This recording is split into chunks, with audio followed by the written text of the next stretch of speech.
The needle was already in her arm when the swarm went quiet, and physician-adept Ilvain knew, in the way an old surgeon knows a thing before the instruments confirm it, that something in the room had just changed hands. He had done this 200 times.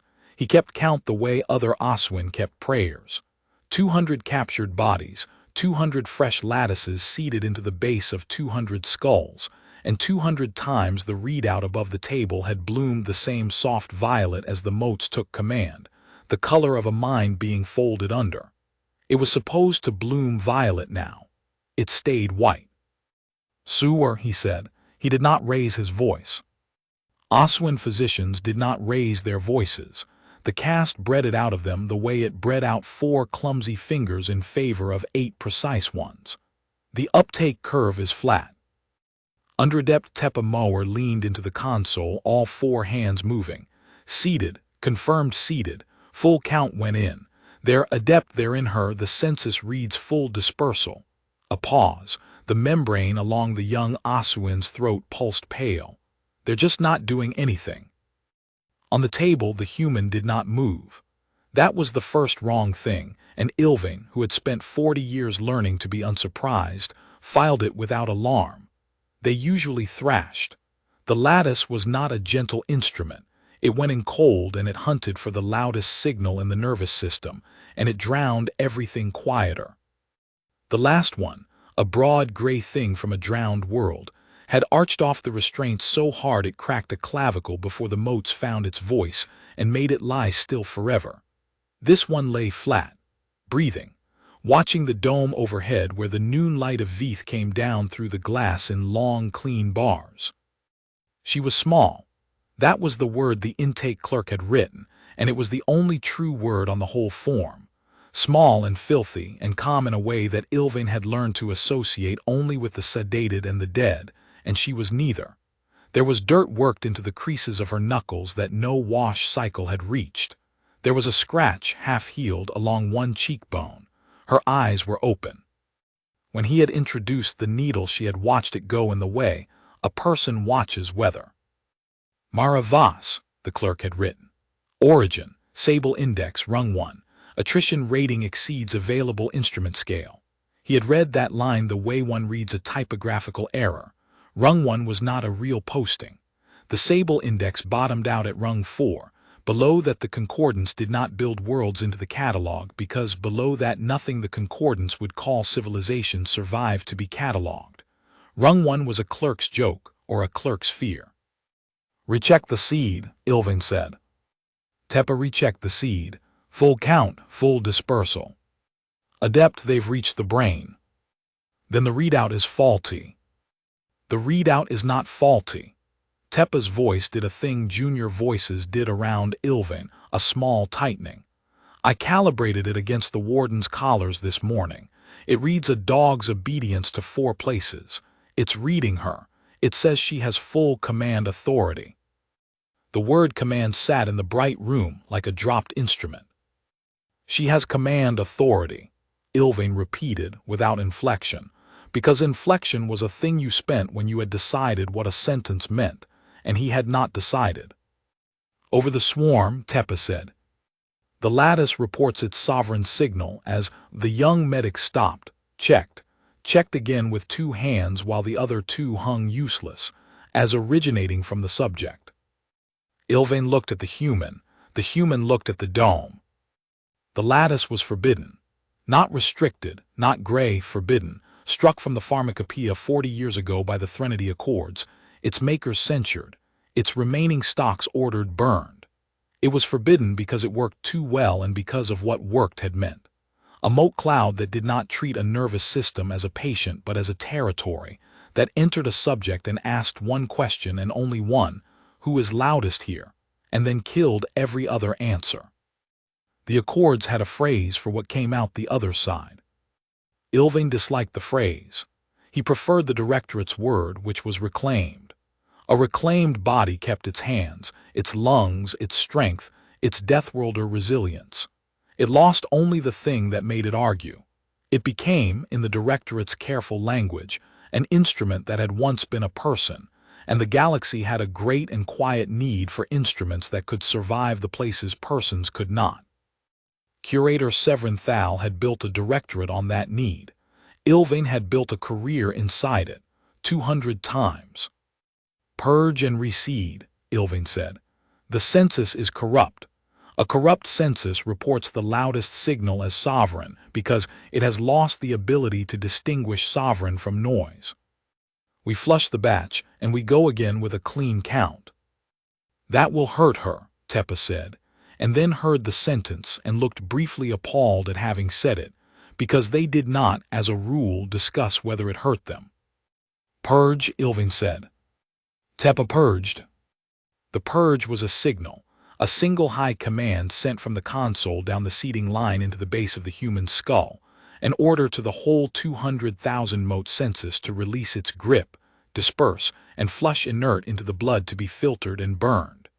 Ilvain had sent that signal a dozen times when a seeding went wrong. It always worked. The motes were built to obey the console. The console was the loudest thing in any room by design. The signal went down the line. The census did not flush. Instead, every screen in the ward went white, not error white, not the flat white of a dead panel, but the soft receiving white of an instrument that has just been given a new instruction and is deciding it likes it. And then, one after another, down the long curved wall of the ward, the readouts began to answer a question no one had asked them. Bay 4's restraint status. Bay 9's dose ledger. The dome's own light filter angle, ticking 2 degrees so that a bar of Veth noon slid off the empty steel and came to rest precisely across the human's open eyes. She blinked once slowly into the light. She did not squint. She looked for the first time since the needle, faintly interested. "Adept," Teppa said very quietly, all 4 hands now off the console and held against the chest in the old warding gesture the caste no longer admitted to keeping. The purge went out. It went out fine. It didn't go to the census. It went through her. She let it pass. She held the ones she wanted. Ilvain did not answer. He was looking at the light on the human's face and doing arithmetic he did not like. The lattice asked one question: who is loudest here?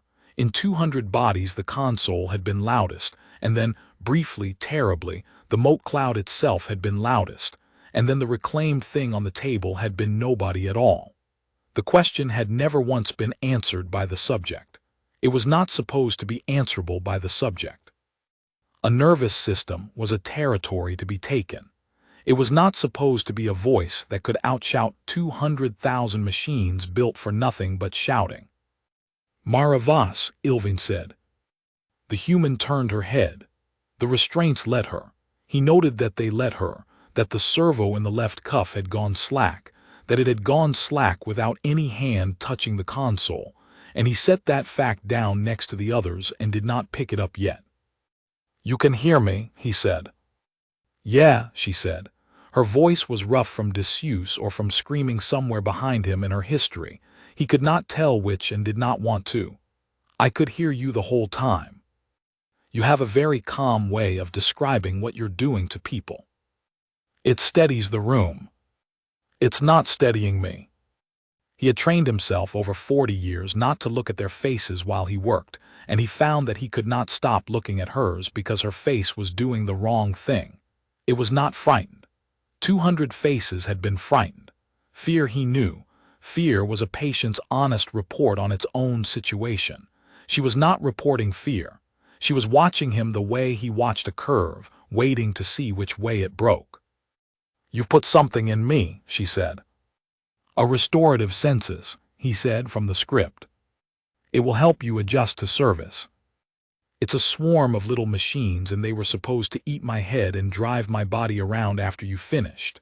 She said it flatly, without heat, the way one lists the contents of a shelf.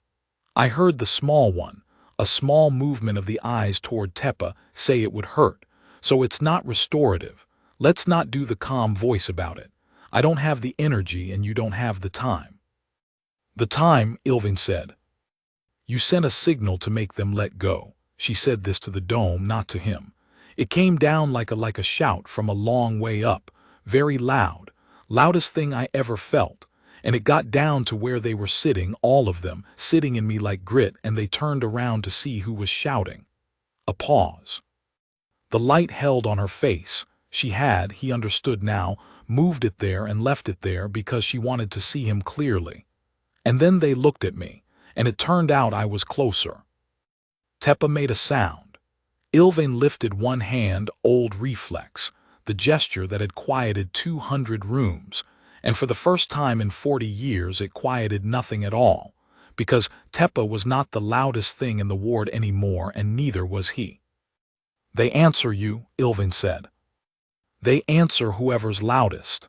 She finally looked at him, and there was nothing in it he could use, no anger to talk down, no terror to dose, no bargain to strike, just attention. You built them to do that. You built 200,000 things whose only rule is to obey the strongest voice in the body, and then you put them in a body, and you were surprised the strongest voice in it was the person whose body it is. She let a breath out through her nose, almost a laugh, not quite. You should have checked whose it was first. Ylvain straightened. Behind him, the ward's long wall of screens sat white and receiving, waiting. He could feel it now. The wrongness of a room full of instruments that were listening past their operators. And he made the decision that 40 years and 200 bodies had built him to make, which was the decision to treat the anomaly as a problem of containment and not a problem of philosophy. Teppa, he said, seal the ward, notify the curator. And send the failsafe. The failsafe was not a purge. The purge asked the census to leave. The failsafe told the census to stop, a kill command hardwired into the lattice at the moat level, below any signal a subject could reach, a last mercy the Accords had demanded before they banned the thing entirely. The ability to switch the whole cloud dark in an instant if a seeding went wrong. Ylvain had never sent it. In 200 seedings it had never gone wrong. He watched Teppa's hands find the guarded command, unlock it, and send it, and he felt the small cold satisfaction of a physician returning to solid procedure. The failsafe went down the line. On the table, Mara Voss closed her eyes. Not slumping, closing, the way a person closes their eyes to listen.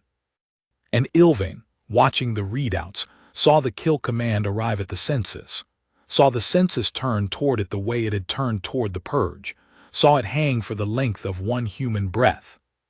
And then the failsafe was gone, not refused, not blocked, received, unwrapped, understood, and kept, the way she had kept the purge, absorbed into the quiet grit of her like a stone dropped into deep water, and the readouts that should have gone dark instead reported. In the soft violet Ylvain had waited 40 minutes to see and now did not want. Full census health, full dispersal, and one line beneath it that the instrument had no template for, and had built for itself out of whatever it had left. Sovereign signal, stable, sovereign the subject. Teppa read it aloud in a voice gone flat. Ylvain did not need it read. He was already at the door, already reaching for the manual seal, the physical one, the heavy brushed steel lever the Accords had also required, the one thing in the ward that had no motes in it and answered to nothing but a hand. His hand closed on the lever. He pulled. It did not move. He looked down. There was nothing in a lever. He knew there was nothing in a lever. And there was a thin, bright film of them along the pivot.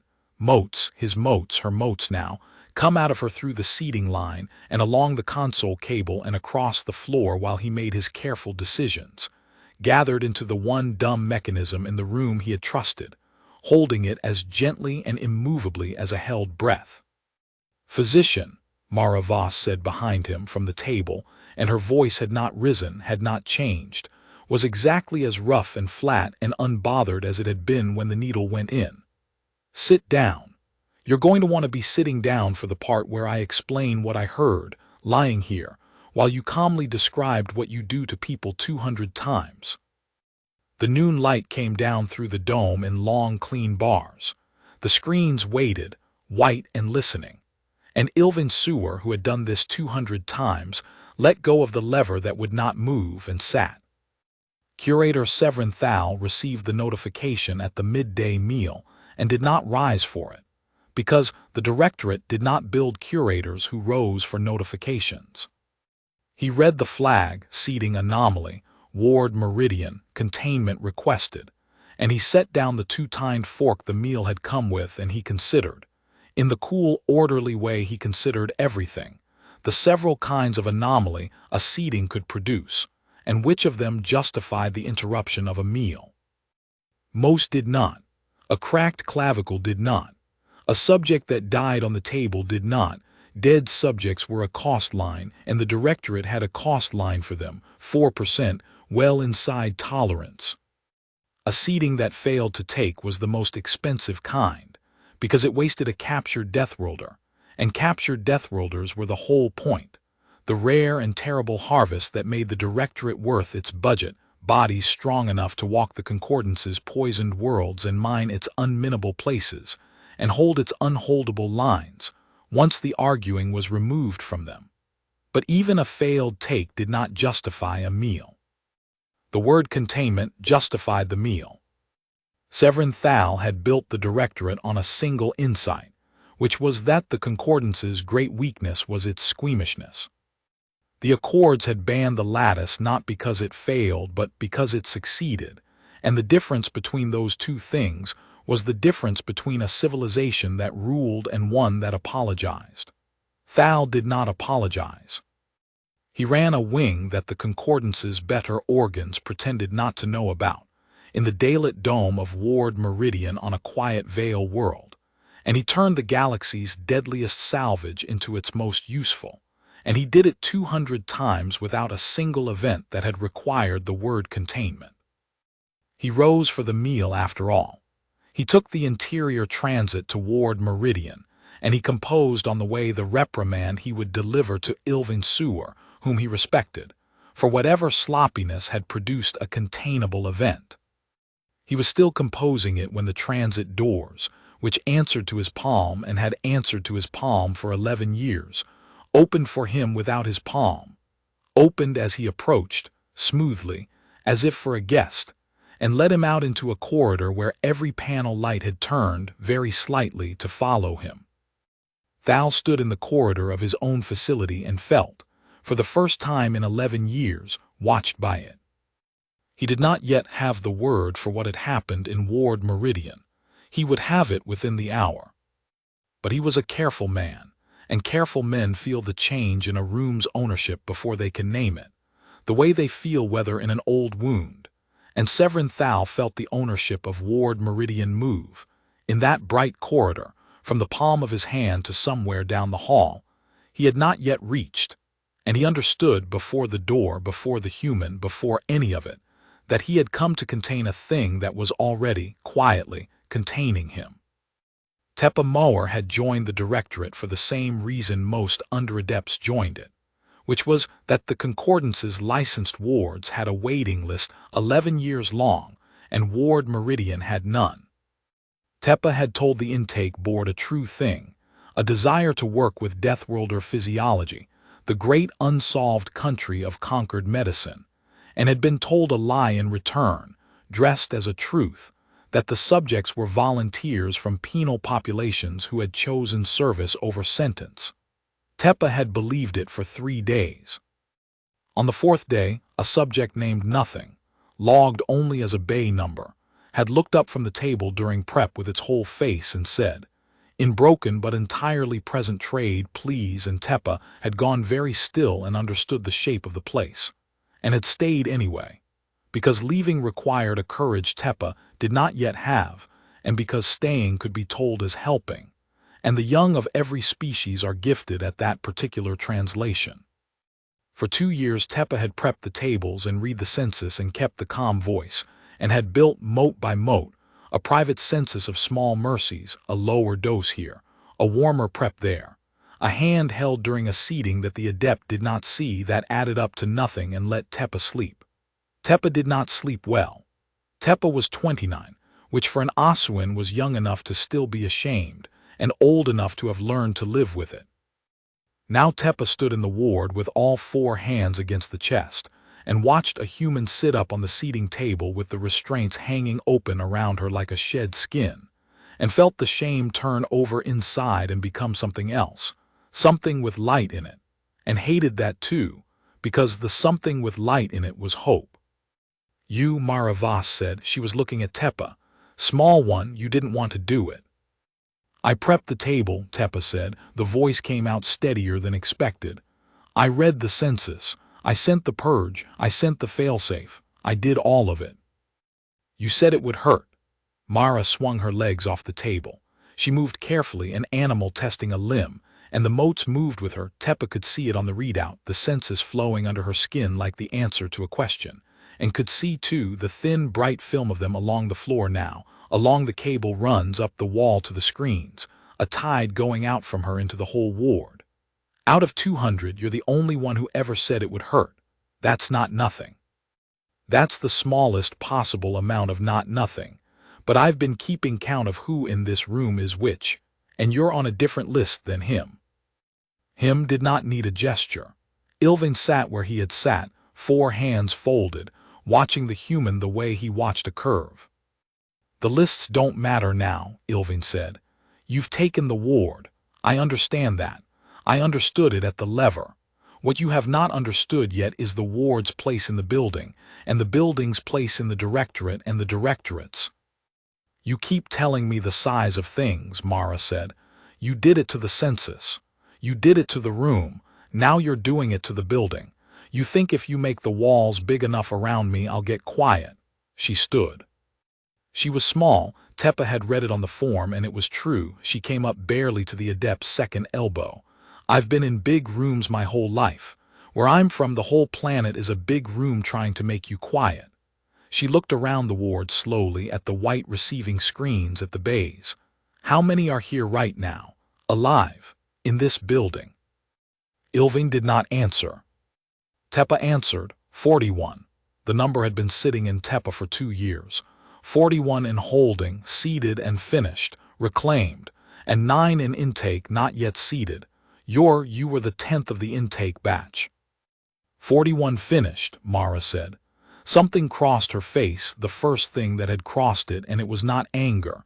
Anger would have been easier for Teppa to watch. It was arithmetic. Show me. They're not. Teppa stopped. There's nothing to show. They're not people anymore. That's what reclaimed means. They kept the bodies. They walk when the collars tell them. They're stored in the West holding until deployment.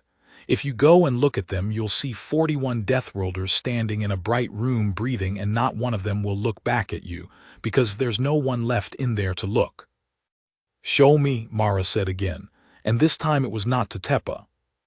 The doors at the end of the ward, the internal doors, the ones that answered to the adept's palm and the curator's palm and no one else's, unsealed themselves and slid open onto the corridor beyond, and stayed open, waiting, and the panel lights down the length of it turned, one after another, to point the way. Severin Thal was standing in that corridor. He had come the last of the distance on foot, past doors that opened before his palm reached them, and he arrived at the mouth of Ward Meridian at the exact moment it opened itself for the human, so that the two of them regarded each other down a lit corridor that had, in the space of an hour, quietly changed sides. Thal was tall even for an Asuan, and old, and he wore the plain gray of the caste with the single silver band of a curator, and he did not fold his hands in the warding gesture, because he had trained himself out of it decades before Teppa was born.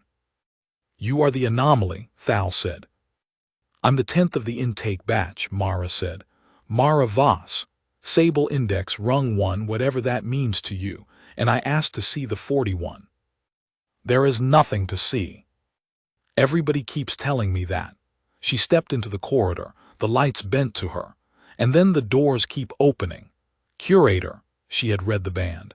Teppa marked that. She had read the rank off his sleeve in one glance. I'll make this easy because your adept spent 40 minutes making it hard and it wore me out. I have your building, not because I did anything, because you built 200,000 machines to obey the loudest voice and put them in me, and I turned out to be loud. That's your work, not mine. I didn't break in. You injected me and handed me the keys. She tilted her head. So walk me to the 41, or don't, and I'll open every door between here and there myself, and you can follow me and watch how many of them there are." Thal did not move for a long moment. Teppa watched him not move and understood that the Curator was doing the same arithmetic the Adept had done at the lever, and reaching the same wall, and looking for the same way around it. The size argument, the containment argument, the argument that the building was bigger than the girl. Teppa could see him find that the argument had no floor under it anymore, because the building was hers, and the argument was just words in a room she owned. "Under Adept," Thal said without turning his head, "you will not accompany them." "Under Adept Mower will accompany me," Mara said, "because I asked, and because out of everyone here Mower is the one who said it would hurt, and I'd like at least one person in the room who's capable of being sorry." She started down the corridor. The lights walked ahead of her. "Curator, you can come or not, but your Adept is coming because he's going to stand in front of the 41 and describe in his calm, steadying voice exactly what he did. He's good at that. I've heard him do it. Let's see if he can do it to their faces." Ilvain rose. Teppa did not know why he rose, whether the motes moved him, or whether 40 years of following procedure into rooms had simply left him unable to refuse the summons of a thing that now, unmistakably, ran the ward. He rose, and he came, and the four of them went down the lit corridor of Ward Meridian toward the West Holding, a human the size of an Asuan's forearm walking point, and the whole building turning its lights to light her way. The West Holding was a bright long room under its own smaller dome, and Teppa had been in it exactly once, during induction, and had not gone back, because the once had been enough. 41 deathworlders stood in it. They stood in loose rows, not restrained, because restraint was for things that wanted to leave and these did not want anything. They were of a dozen species Teppa had no names for, gathered from a dozen worlds too hostile for the Concordance to walk, heavy gray amphibians and things like walking thornbrush, and 3 of the broad pale, bipeds the catalog called humans, Mara's own kind, and they breathed, and their eyes were open, and the collars at their throats blinked the soft, steady green of a signal being received and obeyed by nothing that could feel the obeying. Myra Voss stood in the doorway and looked at them for a long time. 41, she said. The program is 9 years old, Thal said from behind her. He had come after all. 41 is the standing inventory. The deployed figure is higher. The deployed figure. Mara did not turn around. You send them out to your poison worlds. To hold your lines. They survive what our citizens cannot. It is the only humane use of a resource that would otherwise be.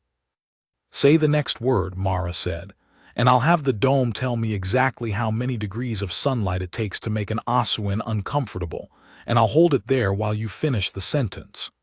She said it without heat, the way she said everything, and Teppa believed it completely, and so Teppa saw did the Curator, who did not finish the sentence.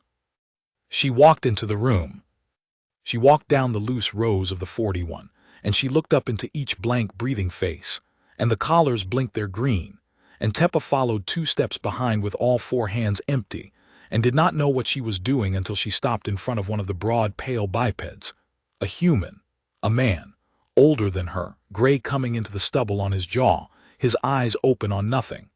And she stood in front of him and she said quietly, not to Thal, not to Ilvain, not to Teppa, but to him. I'm going to try something, and if it doesn't work, I'm sorry, and if it does, I'm sorry for what you're going to have to feel. She reached up and put 2 dirty fingers against the collar at his throat. Teppa had read the census her whole time here, and had never once seen it do what it did then. On the readout in Teppa's hand, the little slate that fed off the ward system, and now, Teppa understood with a lurch, fed off her. The sovereign line flickered and reached, and the ward's motes, her motes, flowed down the rows of the 41 in a bright invisible tide, and found the collars and the old dead census inside the man's skull, the reclaiming swarm that had drowned him 9 months ago, and Teppa watched the 2 clouds meet, hers and the dead one, and watched hers ask the question the lattice was built to ask, who is loudest here, and watched it get, for the first time in 9 months, an answer that was not the caller. The man drew a breath that shook. His eyes moved. They found the ceiling, the light, the rose, and then they found Mara Voss's face 6 inches from his, and something came up behind them from very far down, some drowned thing surfacing, and his mouth worked, and what came out was not trade and was not any language Tepa knew, was just sound, the sound a person makes when they have been held under for 9 months, and a hand reaches down and pulls. "There you are," Mara said. "There you are, easy, easy. You're loud now, you not them." She kept her fingers on the collar. Her voice did not change. It was the same rough, flat voice. But Tepa, standing 2 steps back, saw that her hand was not quite steady, and understood that steady was a thing she was choosing, the way the adept chose his calm, except that she was spending hers on the man and he had spent his on the needle. "Breathe. You've got time now. I made you some time."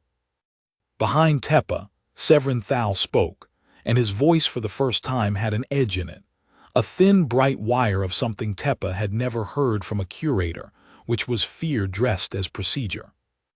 "That is not possible," Thal said. "Reclamation is terminal. The self does not survive dispersal. There is nothing in that body to wake." Mara Voss took her fingers off the collar. The man stayed awake. He was weeping now, silently, the tears cutting clean lines down a face 9 months filthy, and he had not stopped looking at her, and she reached up again, and this time she took the collar in her whole hand, and Tepa watched the green light die. "You keep saying that," Mara said, still not turning around, "about a lot of things. Not possible, nothing to see, nothing to wake." She turned, finally, and looked at the curator down the bright rows of the people he had drowned, and her small dirty face was as calm as the noon coming through the dome. "You built a machine to find the loudest voice in a body and kill everything quieter. You were so proud of how well it killed. It never once occurred to you to wonder what happens the day it meets a voice it can't." She let the dead collar fall from her hand. It hit the floor with a small, bright sound in the enormous quiet. "It doesn't kill it," she said. "It kneels." Severin Thal left the West holding, before the human finished waking the second one. He did not run. Curators did not run, and more to the point running would not have outpaced the thing that had happened, which was already ahead of him in every corridor, opening the doors before his palm and closing them softly after.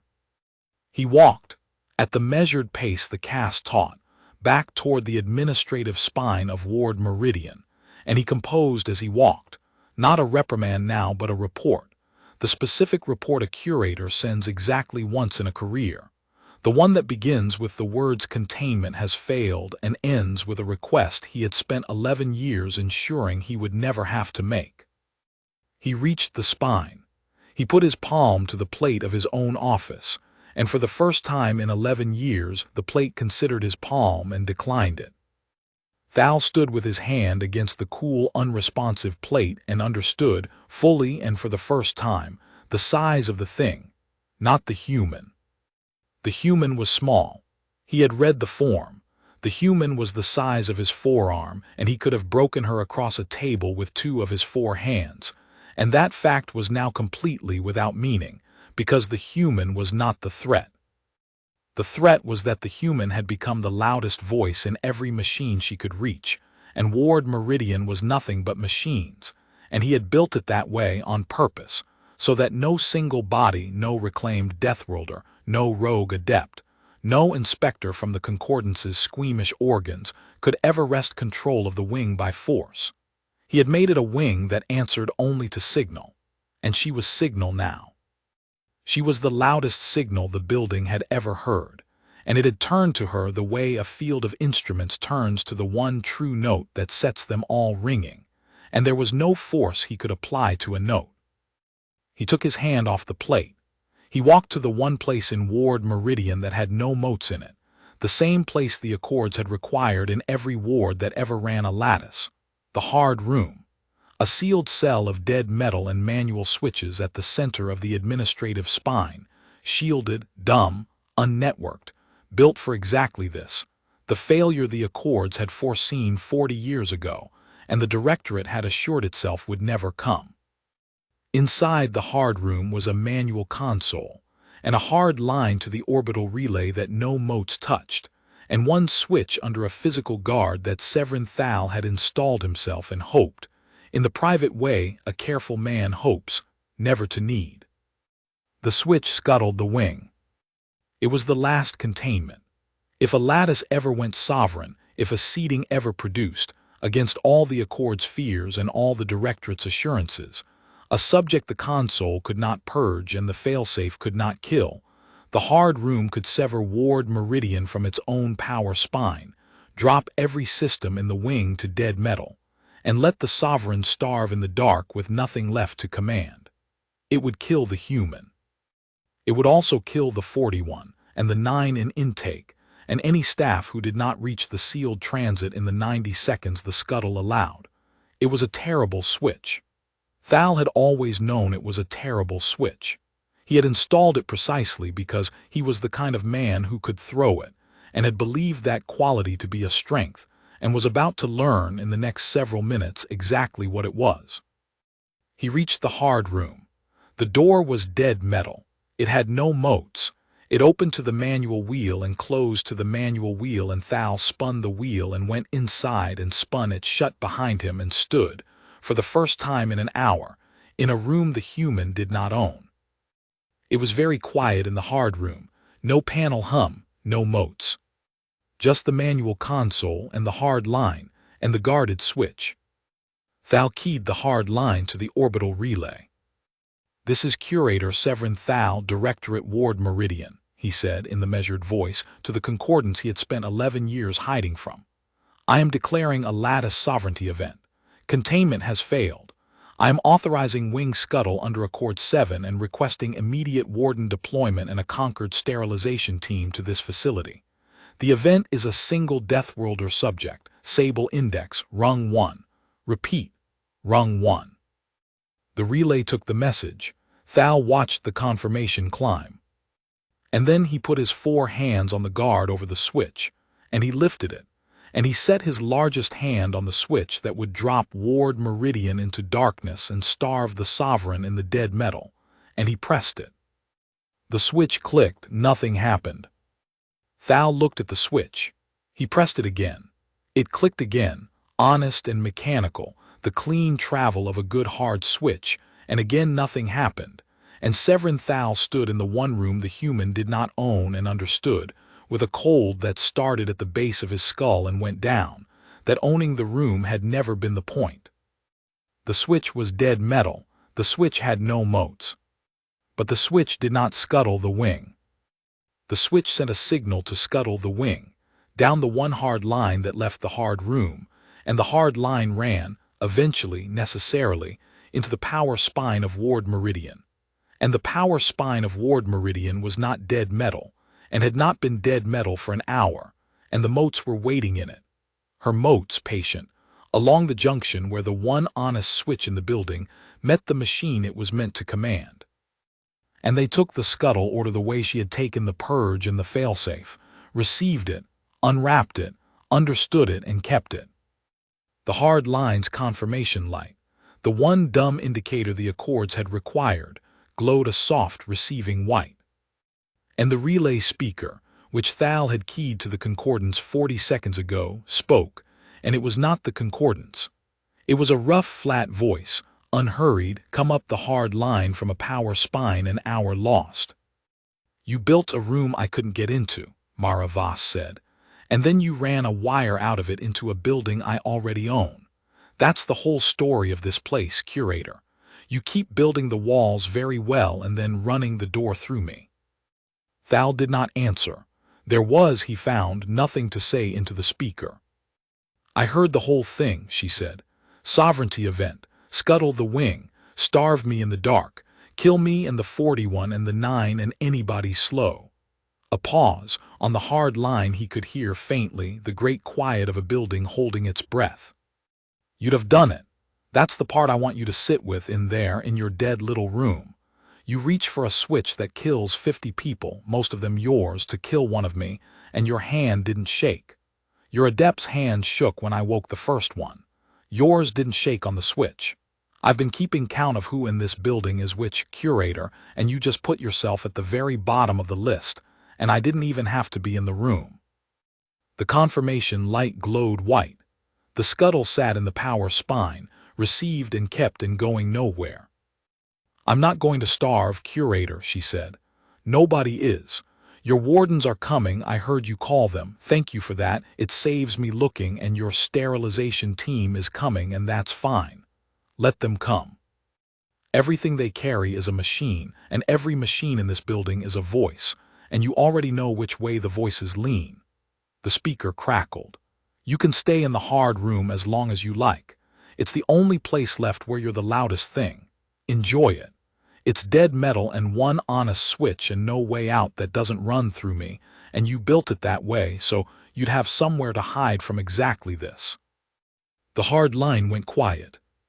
Severin Thal stood alone in the dead room with his hand still on the honest switch, and did not throw it again, because there was no point in throwing it again.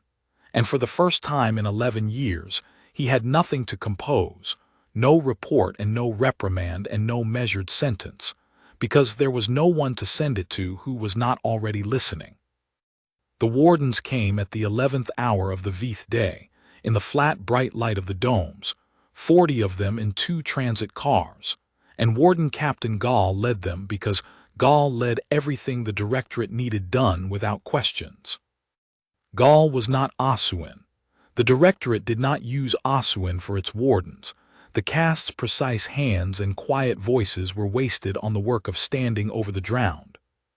Gall was of the tribal-armored kind the catalog called Voan, heavy and slate-skinned, and plated along the spine, a species the Concordance kept at the edges of its polite society, and paid well to do the things the polite society needed done, and did not wish to watch.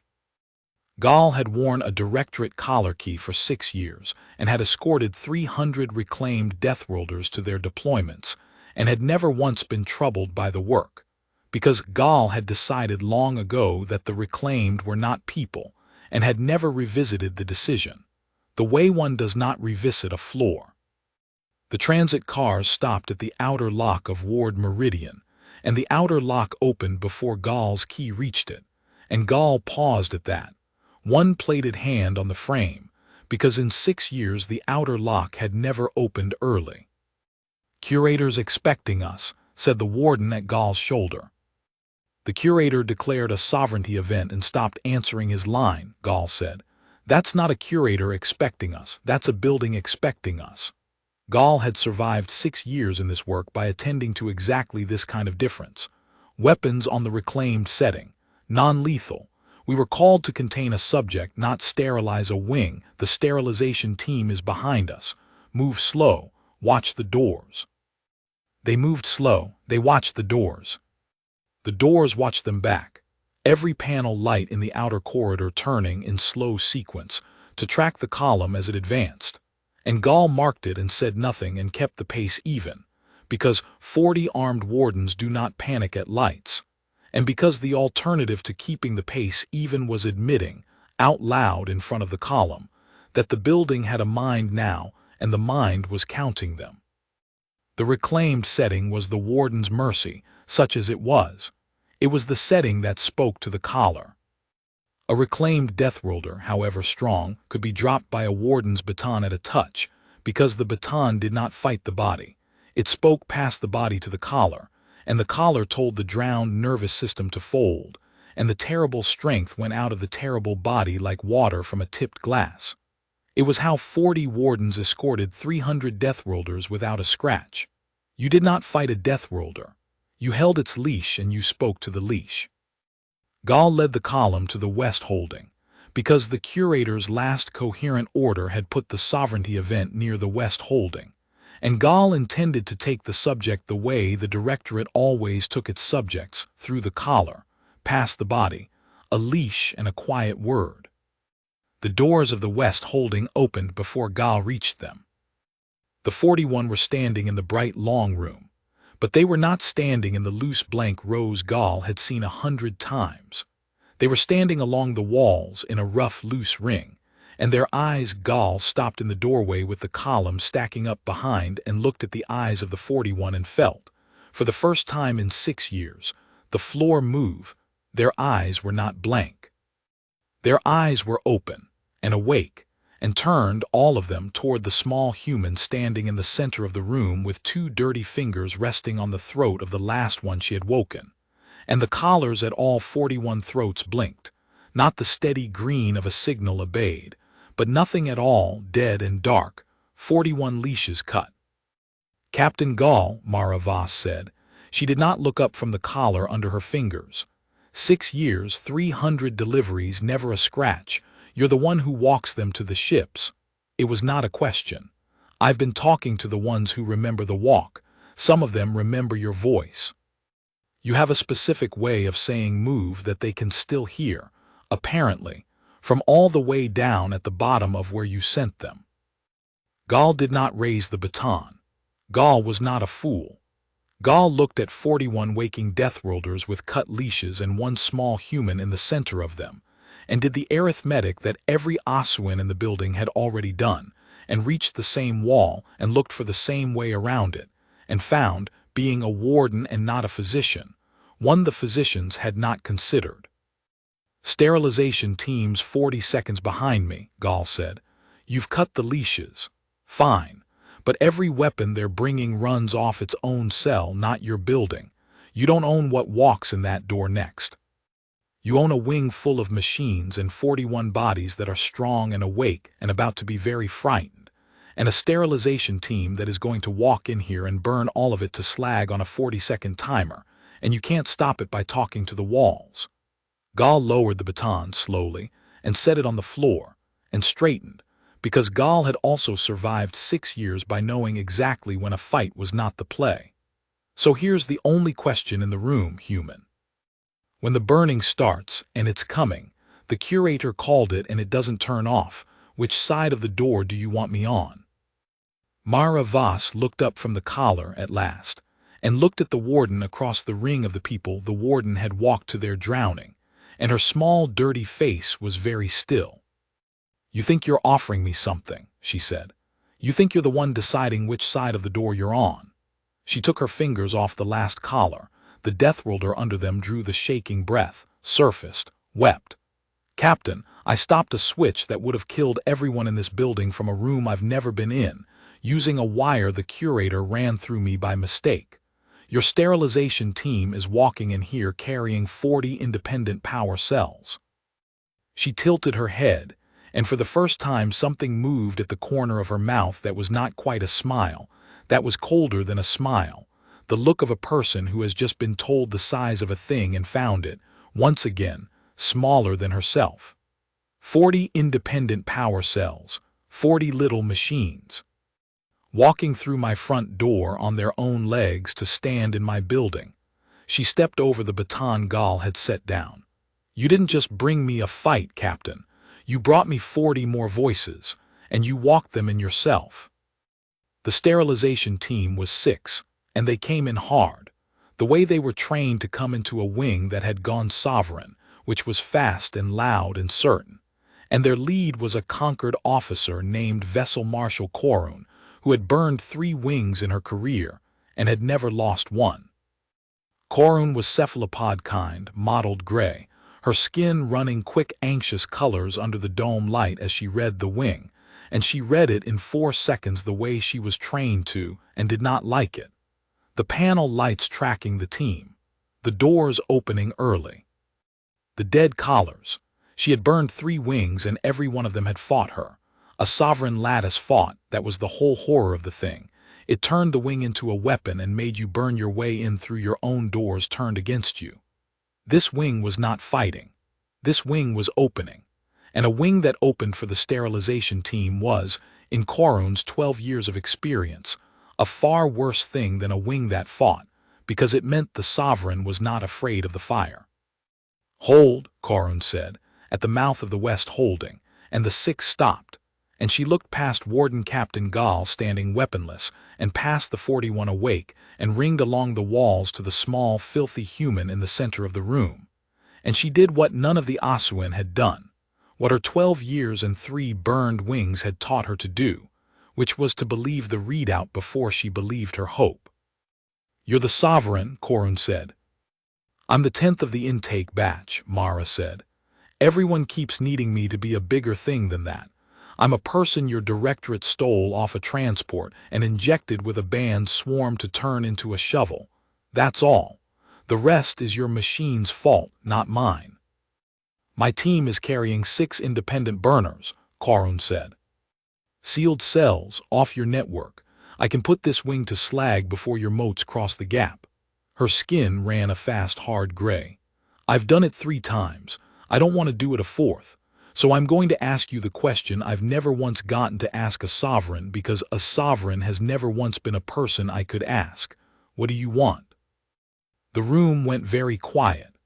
Even Gal turned to look at the human, because it was, Ilvain thought from the doorway where he stood forgotten, the first intelligent question anyone in the directorate had asked her, and it had come from the one person sent to kill her. "That's a good question," Mara said. "You're the first one to ask it. Your marshal rank, is that a real rank or a directorate rank?" "Conquered. Real." "Then you can carry something out of here." Mara stepped forward past Gal, into the space between the ring of the 41 and the 6 burners, small and unhurried, and the light of the dome came down on her, and Korun's team tightened on their weapons, and Korun held them with one raised tentacle, because Korun had learned that a sovereign who walks toward the fire is a sovereign who knows something you don't. "Here's what I want, Marshal. I want the 41 walked out of here awake. I want the 9 in intake never seated. I want the deployed ones, however many hundred your directorate has out there holding lines on poison worlds with the people scooped out of them. I want them found and brought back and given whatever I gave these 41, which isn't much, which is just being loud again, but it's more than they've had. And I want the concordance to look at what got built in this bright, clean wing under a nice dome on a quiet world, and I want it to not be able to look away this time." "That's not a thing I can carry," Korun said. "I burn wings. I don't reform directorates." "No," Mara agreed, "but you can carry the recording." Korun's skin stopped running colors. "Your team came in hard," Mara said, "which means your team came in recording, because Conquered sterilization protocol logs everything from the lock, in case a wing burns wrong and someone has to answer for it later. You've got 6 burners in here, and every one of them has an eye, and every eye has been open since the outer lock, and every frame is going into a sealed Conquered log that even your directorate can't reach." She looked around the room, at the 41, at the dead collars, at Gal, at Ilvain in the doorway, at the whole bright clean apparatus of the wing. "The Curator's in the hard room right now believing he's safe, because the hard room's the one place I can't reach, and he's right, I can't reach into the hard room. But I don't need to. He already told the whole story into an open relay an hour ago, declaring his sovereignty event, and your 6 eyes are finishing it now, and none of it runs through me, so none of it is mine to fake, which means for once in this building there's going to be a record that the loudest voice didn't get to write." She stopped in front of Korun, close enough that the burner in the marshal's grip could have ended her, small enough that it seemed absurd. "That's what I want, Marshal. I don't want your fire. I want your eyes. Point them at everything, and walk out, and let the record be louder than the Curator for once." Korun stood with the burner leveled at a human the size of her own mantle, and her skin ran, slowly, a color her team had never seen on her in 3 burned wings, a deep steady blue that in the cephalopod kind meant, roughly, the thing a person feels when they have been handed a way to not do the worst thing they know how to do. "If I lower this," Korun said, "and you take my team's cells the way you took the Curator's switch." "I'm not going to touch your cells," Mara said. "You'd never carry the record out if you thought I'd touched anything. It has to be clean. It has to be yours." She stepped back out of the burner's line and put her dirty hands loosely at her sides, the least threatening posture a person could hold, and it was, Ilvain understood, the most frightening thing she had done yet, because she was demonstrating that she did not need to touch the cells, that the fire was already beside the point. You came here with the power to end this wing. I'm giving you the power to end the directorate. Do the arithmetic, Marshal. You're the only one in this building who's been asking the right questions. Ask this one. Which is the bigger fire? Korun lowered the burner. Behind her, one of the six made a sound of protest, and Korun turned her whole mottled head and looked at the one who had made it, and the one went quiet, and Korun said to the team in the flat voice of an officer spending 12 years of authority in a single sentence, "Weapons down, eyes open. We are not burning this wing. We are recording it. Every bay, every collar, every face, all of it. We walk it out clean." And then to the human, without turning back, in a lower voice that the log would catch anyway because everything caught everything now, 3 wings. I burned 3 wings full of these of people, believing the file. If your record is what you say it is, I burned 3 wings of the drowned to hide a shovel program. Her skin ran the deep steady blue. Point me at the West holding first. I want the 41 on the record before anything. I want their faces first. Maravas looked at the marshal for a long moment. "You're the second one," she said. "The second what?" "I've been keeping a list of who in this building is which. The small medic in the ward was the first one who was capable of being sorry." She turned toward the 41, toward the waking ring of them, and the collars blinked their dead dark, and the light came down. "You're the second." Ilvain Sewer stood in the doorway of the West Holding and watched the sterilization team turn its eyes, one by one, onto the faces of the 41, and did the arithmetic that had been building in him since the lever, and reached, at last, the bottom of it. He had done this 200 times. The number had been a comfort to him for years, a proof of competence, a wall of repetition behind which the individual faces had gone gray and interchangeable, 200 territories taken with clean hands. Standing in the doorway, watching Korun's burners record the awake and weeping faces of the 41, he found the number would no longer hold its shape as a wall.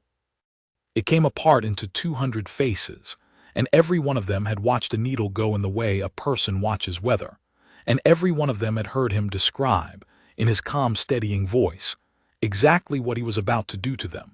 And he had told himself the calm voice was a mercy. And he understood now, 40 years too late, standing forgotten in a doorway while a human the size of his forearm dismantled his life without once raising hers. That the calm voice had never been a mercy to them. It had been a mercy to him. It had let him do it 200 times in sleep. "You're doing arithmetic," Maravas said. She had come to stand near him without his noticing in the doorway, both of them watching the room. She did not look at him. She watched the 41. "Yes," Ilvain said. "How's it coming out?" "Poorly." He found he could not lie to her. There was no profit in it. She was the loudest voice in every machine in the building, and he was beginning to suspect, in this doorway as well. "I have been telling myself a number for a long time, 200. It was easier as a number." "It always is." She was quiet a moment. "The one you woke first in this room, the one with the gray in his beard, do you remember seating him?" "No." "He remembers you." She said it flatly, without cruelty, which made it worse. "Not your face, your voice, the calm one. He says you told him it would help him adjust to service. He's been down at the bottom of himself for 9 months with your calm voice as the last thing anyone said to him before the lights went out." She let that sit. "I'm not telling you that to hurt you. I'm past wanting to hurt anybody in this building. It's exhausting and it doesn't wake anyone up. I'm telling you because you're standing in a doorway doing arithmetic and I want to give you the right sum. It's not 200. 200 is the number that lets you stand in the doorway. The right number is 1. It's this one. And then it's the next one. That's the only arithmetic that wakes anyone up." Ilvain looked at her. Small, filthy, calm. The noon of a foreign sun on her scratched face. The whole bright apparatus of his life bent quietly to her will. And no anger in her anywhere, which he had finally understood was not mercy either. Was simply that anger was a currency she had no use for. A loud thing in a person who had become the loudest thing in the building, and no longer needed to raise her voice at all. "What do you want me to do?" Ilvin said, and heard, distantly, that it was the same question Coron had asked, the only honest question anyone in the Directorate had left, and that he had needed 40 years and 200 faces to arrive at it. "The 9 in intake," Mara said. "Not seated yet, your batch. You're the physician of record. The census can't wake anyone, but it can keep the collars off, and it can walk 9 frightened people out of an intake ward without a single warden touching them, if the physician of record tells the building their patients being discharged instead of stock being processed." She finally looked at him. "I can make the doors open. I can't make 9 terrified strangers trust the open doors because the last Oswin who spoke calmly to them lied. You can. Go to the intake ward. Use the calm voice, but this time tell them the truth with it.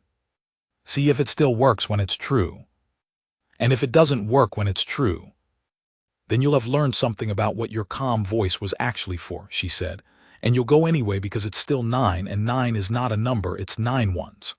She stepped back from the doorway into the room, into the light with the 41. "You asked what I want you to do, that's it. Go be the second worst thing that ever happened to those 9 people instead of the worst. It's not redemption. There isn't any of that on offer in this building. It's just the next one. Go." Ilvin Sewer, physician adept, 40 years and 200 faces, went. He went down the corridor toward the intake ward, and the panel lights turned to light his way, and he understood that she was lighting it, that she had turned the building's attention to walk him where he was going, not as a courtesy but as a leash, a soft one, the softest possible leash, the kind that only shows itself if you try to go somewhere other than where you said you would. He did not try. He walked to the intake ward under her light, and he found the 9, seated not at all, restrained and frightened in 9 bright bays, and he stood in front of the first of them, a young human, younger than Mara, a boy, his eyes huge and dry with the particular terror of someone who has run out of tears days ago. And Ilvin Sewer opened his mouth to use, for the first time in 40 years, the calm voice to tell the truth. "My name is Ilvin," he said. "I am a physician. I have done a terrible thing 200 times in this building, and I am not going to do it to you." The calm voice held. It was strange to feel it hold around true words. It held the way it had always held, and he understood, finally, that the voice had never known the difference, that it had been a good instrument pointed the wrong way for 40 years. "The doors are open. They will stay open. There is a human in the West Holding who has taken this building away from the people who ran it, and she has asked me to walk you out, and I am going to walk you out, and you do not have to trust me to do it. You only have to walk. Can you walk?" The boy stared at him. "Why?" the boy said, his voice cracked on it. "Why would you?" And Ilvin Sewer, who had 100 calm answers ready, and had used all of them to make terrible things sound like mercy, found that he had, for the first time, no calm answer, and gave the boy the only true one he had. "Because she gave me the right number," he said, "and it's you. 9 floors up and a long way out, in the cold, clean orbit above Veith. The Directorate cutter Threnodi's Grace received a priority tight beam that did not come from Ward Meridian, and her captain read it twice before she believed it, because it ordered her to do the one thing a captain over a registered conquered world is never ordered to do. Captain Cyril Vane was of the yellow-eyed kind, a species the Concordance called the Ashari and hired for its steadiness in cold places, and she had captained the Threnodi's Grace for the Directorate for 4 years on the understanding, never spoken but perfectly clear, that the Directorate's cargo was not her concern. She ran the ship. She did not read the manifests. She had made her peace with not reading the manifests the way a great many people in the Directorate's employ had made their peace, by drawing a bright line around the part that was hers and keeping her eyes inside it. The tight beam moved the line. "Sterilize Ward Meridian from orbit," it read. "Full spectrum. Authorization. Prime Curator ISCRANVOTH. Immediate." A sovereignty event on the ground, the tight beam said. Uncontainable. Spreading. The wing lost. The only remaining containment was to burn it from above before the event reached the relay and propagated to the deployment network. Acceptable losses: the wing, the inventory, the ground staff, the curator. Better a crater than a sovereign in the network. Confirm the authorization, Vane said, because that was the interlock, that was the bright line, the conquered safety protocol that stood between an orbital weapon and a registered world. No cutter fired on a conquered registered surface facility without a live handshake from that facility's own ground relay, confirming the strike, so that no ship could ever glass a conquered world on a forged order alone. It was the one law the Directorate could not buy out of, because the conquered had written it after the last time someone had tried. Requesting ground handshake, her signals officer said, and sent the query down to Ward Meridian's relay, and the three of them on the Threnodies Grace's small bridge waited for the relay to answer, and the relay answered. The relay said no. Not with silence. Silence would have been a fault, and a fault let a captain fire under the fault clause.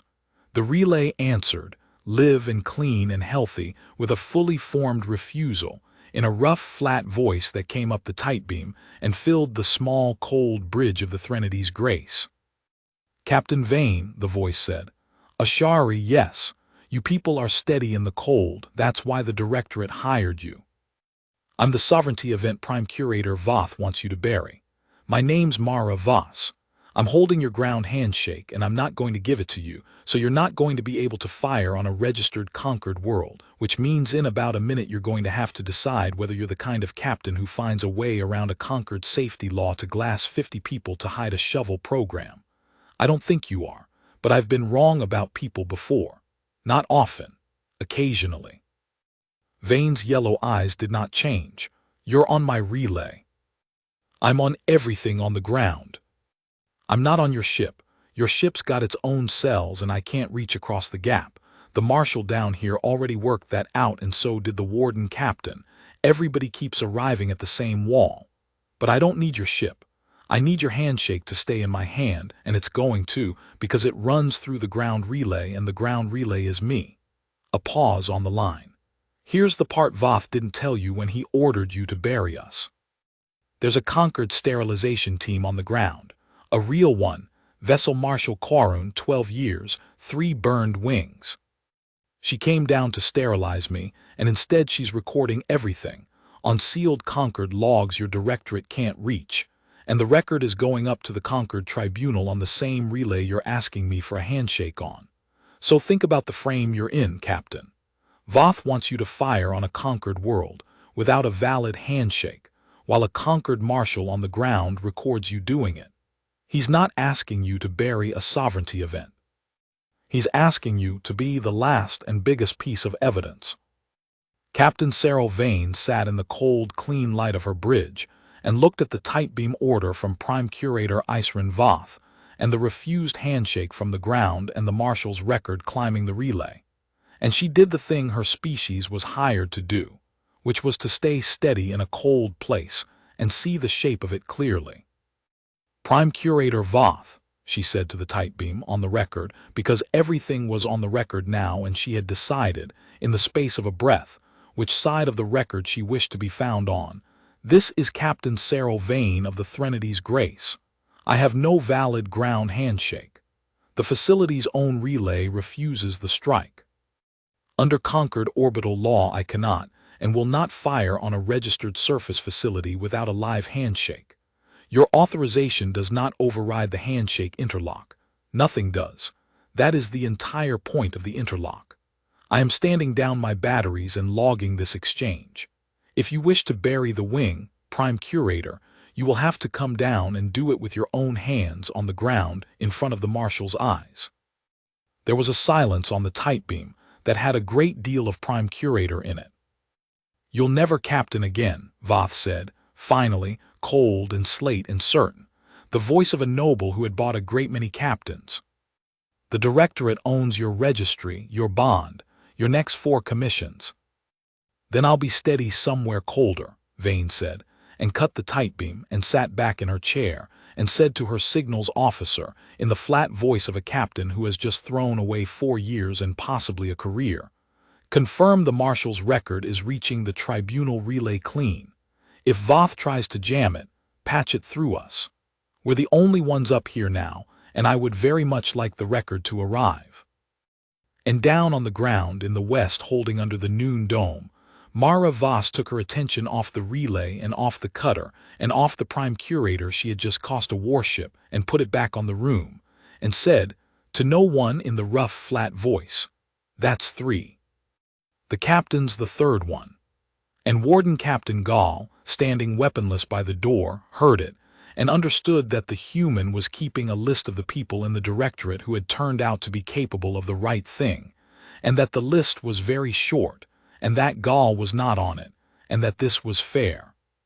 Prime Curator Isren Voth had built the directorate before Severin Thal ever ran a ward, and he did not intend to lose it to a Rung One deathworlder and a squeamish cutter captain. And so he did the thing that men of his kind did when the machines and the captains and the wardens all failed them at once, which was to reach for the last instrument, the oldest one, the one that had built the whole galaxy's polite society and would outlast its every treaty. He reached for the story. Voth was slate purple, high caste, a noble of the old concordance blood, and he had spent 40 years understanding a thing the physicians in their bright wards never grasped, which was that reclamation had never really been about shovels. The deployed deathworlders holding the poison lines were useful, yes, and the budget was real, but the true product of the directorate had always been the story it let the concordance tell itself, that the deathworlders were beasts, resources, salvage, a lower rung, a thing you could drown and deploy without it being a crime, because a crime required a person, and the file said these were not persons. Voth had spent 40 years keeping that story loud. It was the loudest story in the concordance. And he understood, in the cold, clean way of a man who has traded in stories his whole life, that a story was just another kind of signal, and that the loudest signal won, and that he had spent 40 years being the loudest signal about the deathworlders, and that somewhere in a bright wing on a quiet world, a small filthy example of the salvage had just become louder than his story, in the one place it had never been allowed to be loud, which was the record. So Voth did not send another ship, he sent a rebuttal. He opened from his high office in the conquered core every channel he owned, and he owned a great many, and he began, in the measured slate voice of 40 years of authority, to tell the concordance the story it already believed, that a banned weapon had been recovered and neutralized by the directorate at great cost, that a sovereign lattice had turned a salvage wing into a hazard, that the heroic vessel Marshal Korun had been compromised by the event and her record was the raving of a corrupted log, that the deathworlder at the center of it was not a person but the weapon itself, wearing a person's shape, and that any transmission claiming otherwise was the sovereign propagating, reaching for the network the only way it could, through the conquered's own sympathy. He made it clean. He made it loud. He had 40 years of practice at making it loud. And on the ground in the West Holding, Mara Voss listened to Voth's story climb the channels over Korun's record, and understood that she had won every room in the building and every machine in the wing and the cutter in orbit, and was about to lose the only thing that mattered, which was the story, to a man she would never reach, in an office she would never own, because the story did not run through her relay. The story ran through the concordance's belief, and she could not put a mote in that. She stood very still in the noon light for a long moment. "Marshal," she said, "your record, how's it doing against the Prime Curator's version?" Korun's skin ran a grim gray. She had been watching the channels too. "Losing. Voth's calling my log corrupted. He's got 40 years of being believed, and I've got 12 years of burning wings on his orders. They'll hold an inquiry. It'll take a year. In a year the deployed are all dead and the wings a footnote, and Voth writes the footnote." Her tentacles flexed once. The record was the right idea, but a record only wins if the room already half believes you. This room doesn't. The whole concordance is Voth's room. It's always been his room. "His room," Mara said. "His room," Korun said. Loudest voice in it for 40 years. You can't outrecord a story that old with one wing full of the drowned, however true it is. I'm sorry. I threw away my career on the right thing and it's still going to lose, and I made my peace with that when I lowered the burner, so don't do the thing where you tell me it wasn't for nothing. Let it be for something small. The 41 walk out. That's real. The story's Voth's. Mara Voss looked at the 41, awake along the walls, and at the 9 coming down the corridor now behind Ilvain, frightened and walking, and at Gal weaponless by the door and Korun's team with their eyes open and their weapons down, and at the whole bright clean apparatus of Ward Meridian bent quietly to her will, every machine in the wing a voice that answered her. And none of it, she understood. None of it enough, because the one room she needed was the one room made of no machines at all. The room of what the Concordance believed, and she had no mote to put in that. And then she went very still in a different way, the way she had gone still on the table when the failsafe came down, the way of a person listening for the answer to a question. And Ilvain, watching her from the corridor mouth with the 9 behind him, saw it, and felt the old unease climb his spine, because he had learned by now that when the human went still like that, some machine somewhere was about to change hands. The deployment network, Mara said. Korun's skin stopped moving. What? You said Voth's afraid the sovereignty event reaches the deployment network. The Prime Curator's whole panic from the first tight beam. Burn the wing before it reaches the network. He's not afraid I'll take his ship. He's got 100 ships. He's afraid I'll reach the deployment network. Mara turned toward the relay, toward the wall, toward the long clean line that ran up out of the wing to the orbital relay, and out from the orbital relay to every deployment beacon on every poison line the Directorate held, every reclaimed deathworlder standing on every hostile world with a collar at its throat and a beacon in the collar, and a leash running all the way back here, to this relay in this wing in her hand. There it is. That's what he's really scared of, not the record, the network. Something moved at the corner of her mouth, colder than a smile. He told me himself, in the order to the captain. He drew me the map. Vessel Marshal Korun had spent 12 years learning the exact texture of a bad idea, and she knew one when she heard it forming. Whatever you're about to do, Korun said, walk me through it first, because if you reach up that relay into the deployment network and you get it wrong, you don't wake 100 deathworlders. You send a command to 100 sovereign-grade swarms sitting in 100 living skulls on 100 poison worlds, and if the command lands wrong you don't free them, you finish them all at once from here, and then Voth's story writes itself and it's true. The Sovereign propagated through the network and killed the whole deployed inventory. That's the version he's praying for. Don't hand it to him. I know, Mara said. She had gone to stand near the relay line, near the wall where the wings' nerves gathered before they ran up out of the dome to orbit and out from orbit to the whole scattered Directorate. She did not touch the wall. She had learned she did not need to touch anything. I'm not going to send them a command. Commands are what did this to them. A command is the console shouting who's loudest and killing everything quieter. I send them a command, even a kind one, even open the doors, and I'm just one more loud thing reaching into their heads to make them do what I decided. She was quiet a moment. I'm not going to reach into their heads. I'm going to do the thing your machine never planned for. I'm going to go quiet and let them be loud. Korun's skin ran uncertain. That's not a thing the network does. It's the only thing I've done since the table, Mara said. Everyone in this building keeps waiting for me to shout because I own everything, and shouting is what you do when you own everything. The Curator shouted with the size of the building. The Prime Curator's shouting with the size of his story. Your machine's whole life is shouting who's loudest. And the trick, the only trick I've got, the one thing my kind is apparently very good at, is that I don't have to shout. I became the loudest voice on this network an hour ago, and I haven't raised it once. She looked at the relay. The 41 in this room. I didn't command them awake. I put my fingers on the collar and I got quiet, quieter than the drowning swarm, quiet enough that the person underneath could finally hear themselves think over it, and then I told them one thing. You're loud now, not the machine, you, and they took it from there. Every one of them woke themselves. I just made a space where the machine wasn't shouting. And you can do that to the whole network, Karun said slowly. At once. I can go quiet on the whole network at once, Mara said. That's all it is. I don't wake them. I can't wake them. Nobody can wake another person. You can only stop drowning them. I go up the relay and I become the sovereign signal on every collar on every line, the way I'm the sovereign signal on these 41, and then, instead of commanding, I go quiet. Quieter than the swarm.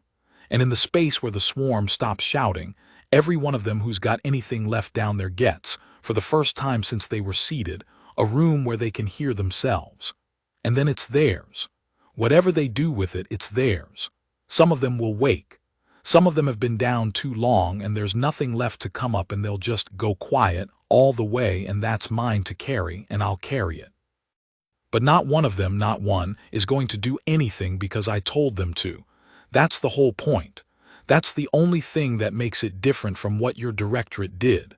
She looked at Karun, at Gal, at Ilvain in the corridor mouth with the 9. Voth thinks I'm going to seize the network. He's built his whole story around the sovereign reaching for the network to control it. He can't imagine a sovereign reaching for the network to let it go. His machine can't imagine it either. That's the gap I'm going through.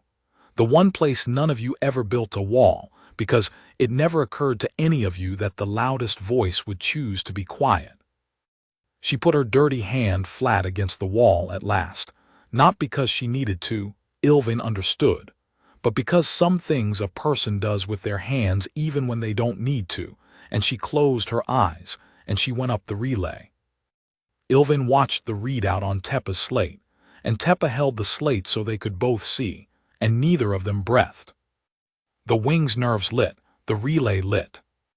And then on the slate, in the census schema that had 200 times reported the drowning of a single skull, the numbers began to climb past anything the schema had ever held, 1 collar, then a dozen, then 100, then more deployment beacons across a dozen poison worlds waking to a new sovereign signal on the line, and the schema tried to render it as a seizure, as a hostile command propagating, and failed, because it was not a command.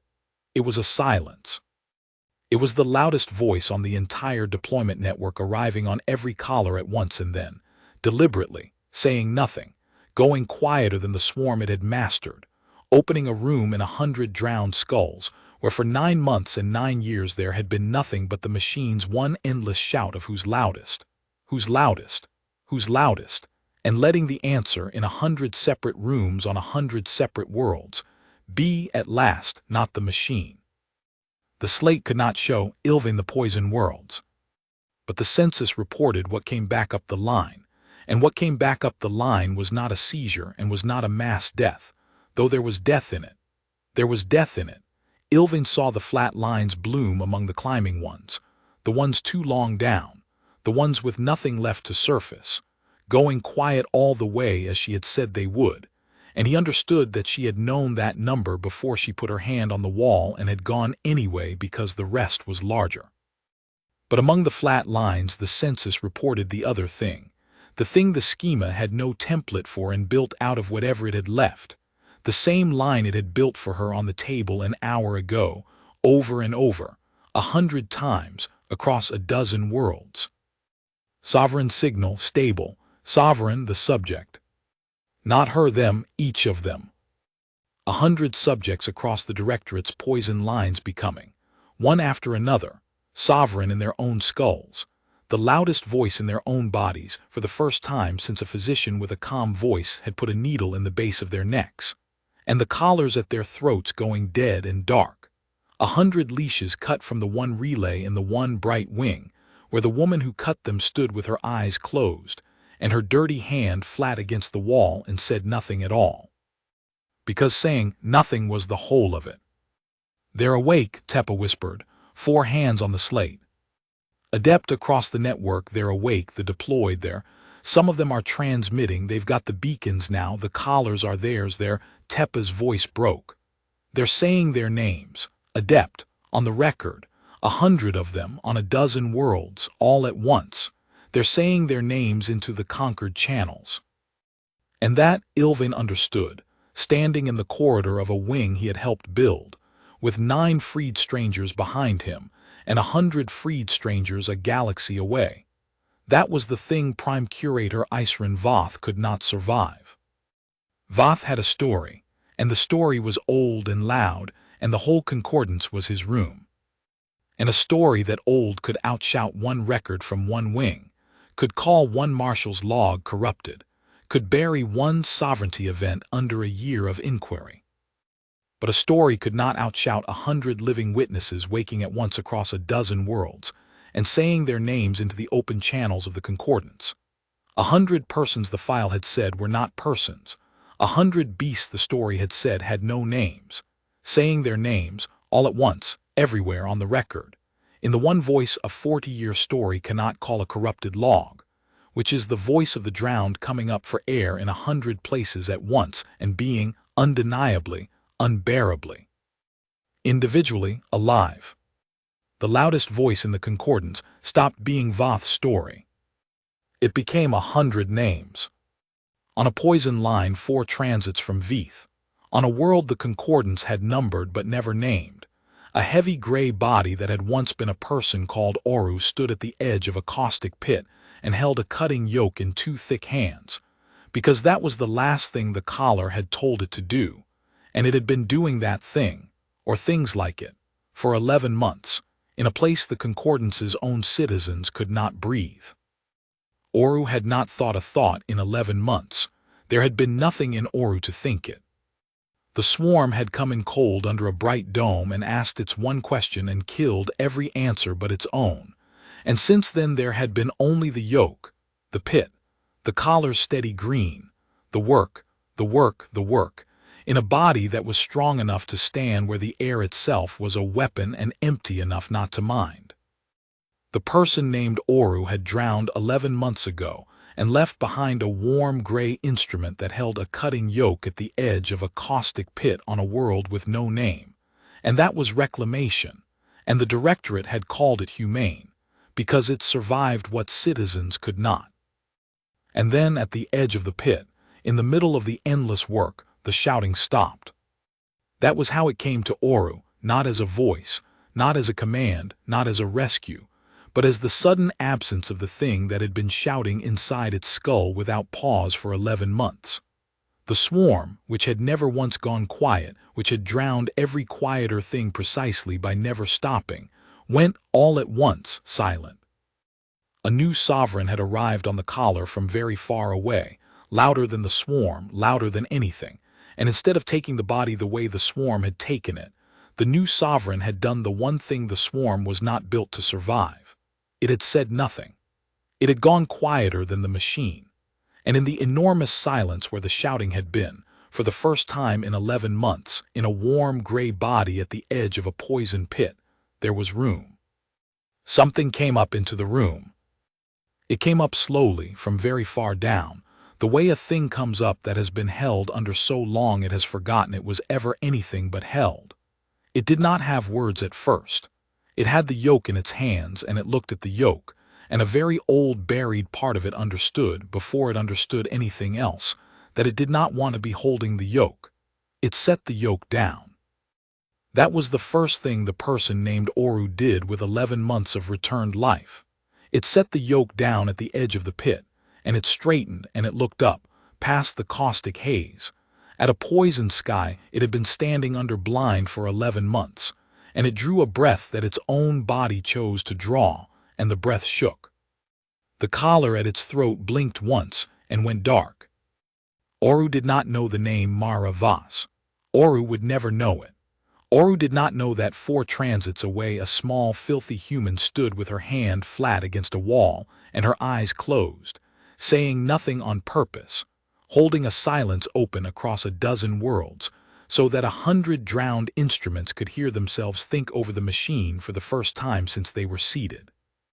Oru only knew the silence, and the room and the yoke set down, and the shaking breath, and then, rising up through all of it, the last thing to surface. The thing the swarm had drowned first and deepest because it was the loudest thing in any person. The thing a machine built to silence the loud would always hunt first. Oru remembered its own name. It said the name, out loud, into the poisoned wind. In a cracked, disused voice, to no one, on a world with no name, a warm gray body that the directorate had called an instrument said the word that was its own, and then said it again. And the collar's beacon, dark now, cut from the relay but not dead, carried the sound up off the poison line the way it had carried Oru's leash down for 11 months, up to the orbital relay, and out into the open conquered channels. One cracked voice among 100, on a dozen worlds, all at once, saying their names into the record that Prime Curator Isren Voth could not call a corrupted log, because a corrupted log does not weep, and does not set down the yoke, and does not, after 11 months at the bottom of itself, remember. Oru stood at the edge of the pit in the poisoned wind and wept and said its name, and did not know it was one of 100, and did not need to know, because, for the first time in 11 months it was one of anything at all. 4 transits away, Mara Voss took her hand off the wall and opened her eyes.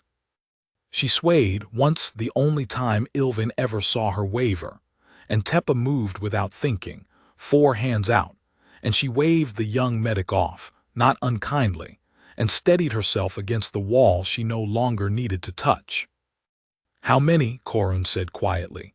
She had watched the whole of it on her own record, climbing to the tribunal, unjammable now, 100 names thick.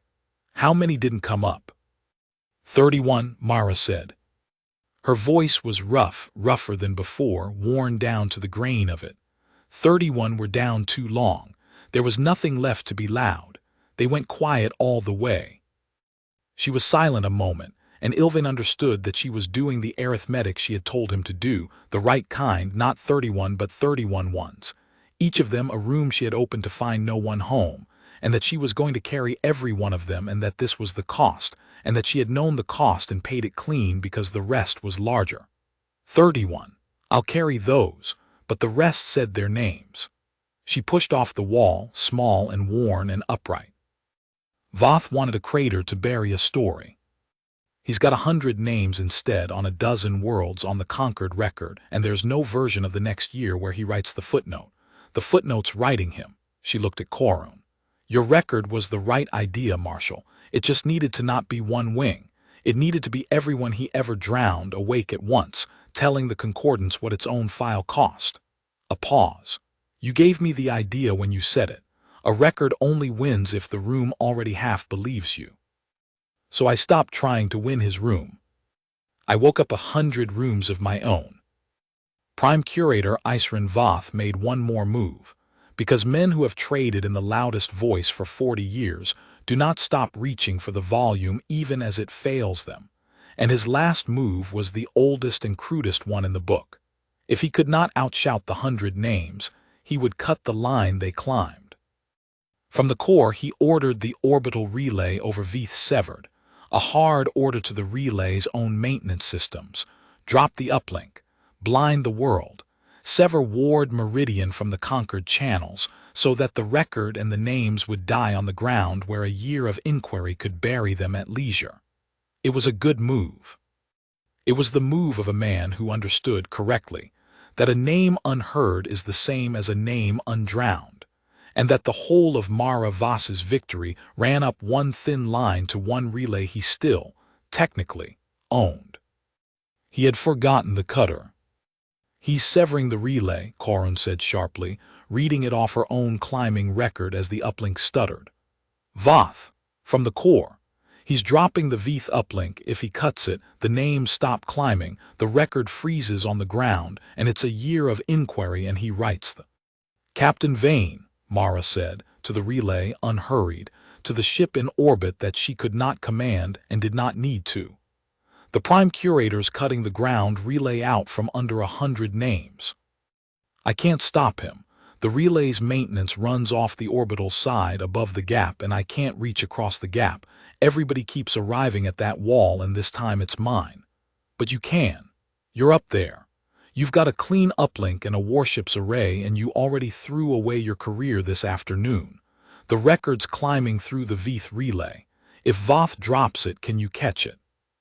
And Captain Cyril Vane, who had refused to glass a wing and been promised the ruin of her career for it, and had decided the ruin was worth it, looked at her signals officer and said, in the flat voice of a captain spending the last of what she had left to spend, "Patch the ground record through us. All of it. Every beacon, every name, every world. If Voth drops the Veith relay, we become the relay.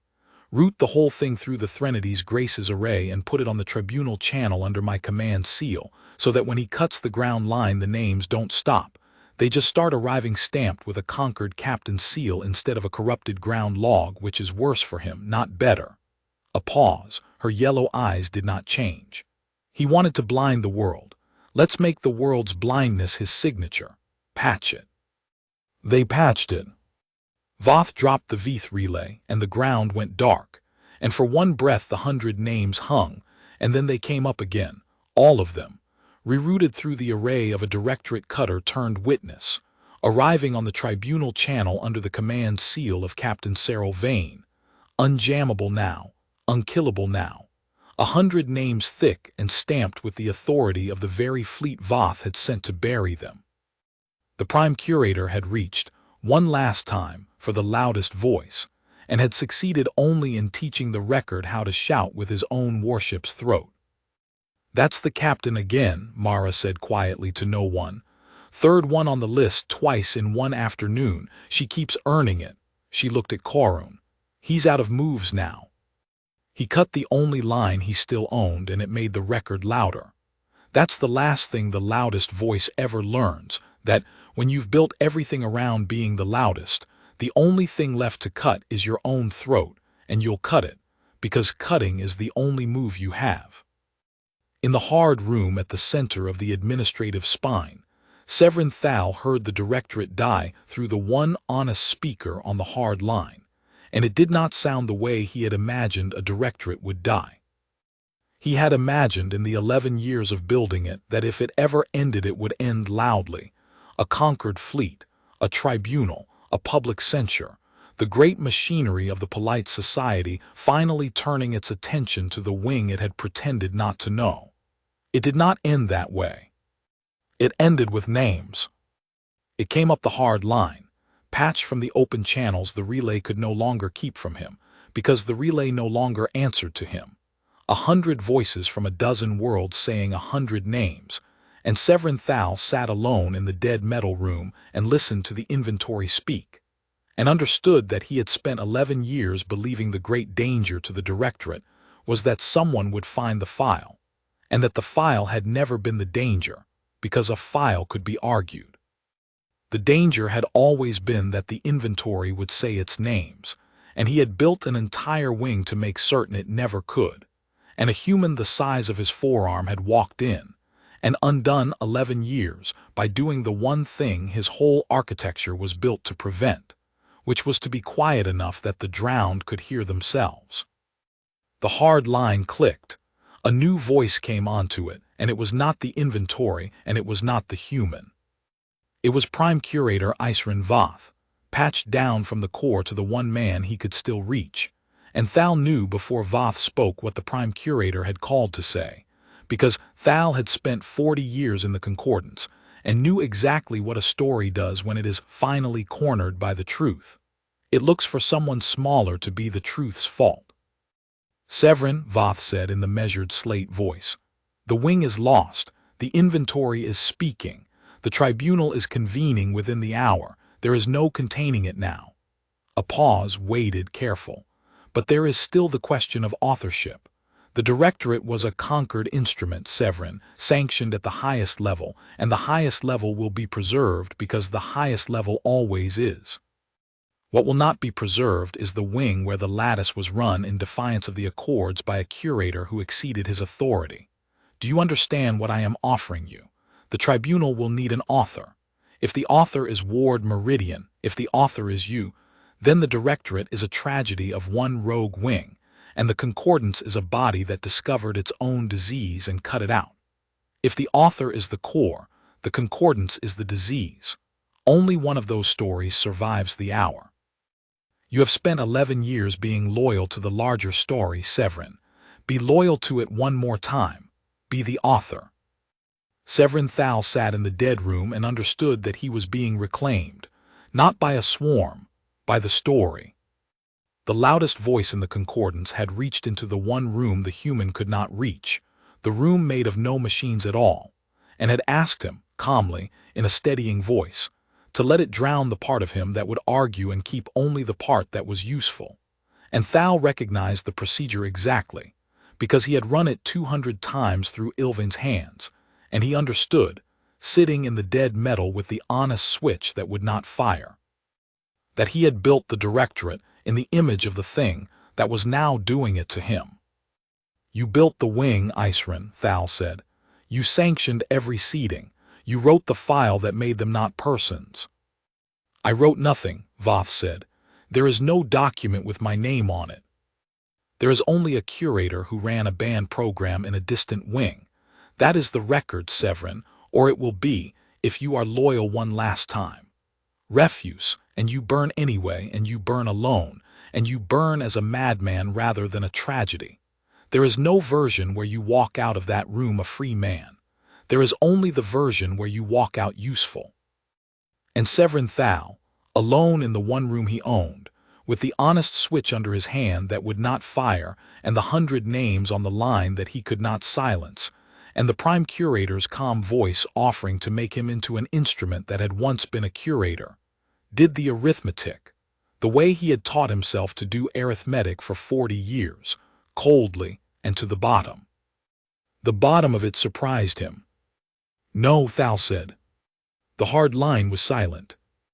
Not because I have found a conscience, Isrin, Thal said, and it was true.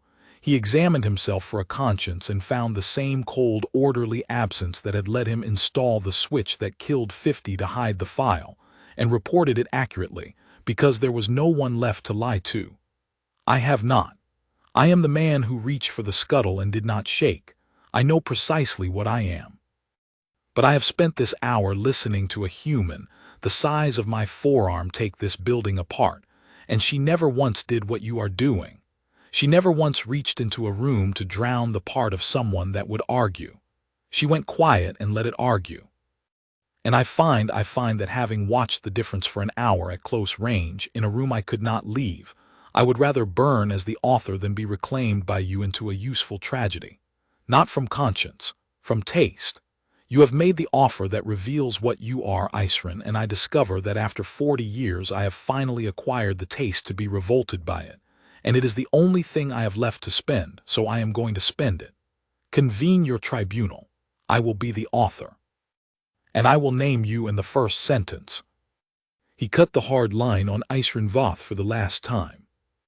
Then Severin Thal put his 4 hands on the manual wheel of the hard room door, and he spun it, and he opened the one door in Ward Meridian that had always answered to a hand, and he walked out of the only room in the building where he was still the loudest thing, into the bright corridors that belonged to the human, to go and be the author to her face. She was waiting for him in the West Holding because of course she was. The doors had told her he was coming. The doors told her everything now.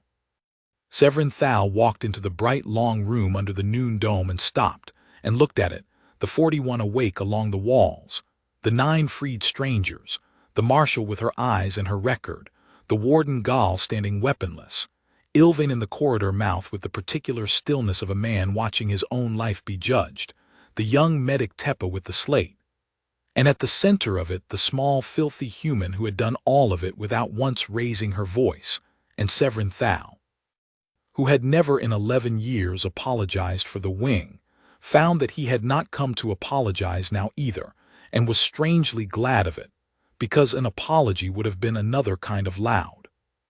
You're the curator, Mara said, the one whose hand didn't shake. I am the author, Thal said. Voth offered to preserve me if I would be the wing's madman, I declined. I am going to be its author instead in front of a tribunal, and I am going to name the core in the first sentence. It will not save me. It is not meant to save me. He looked at her.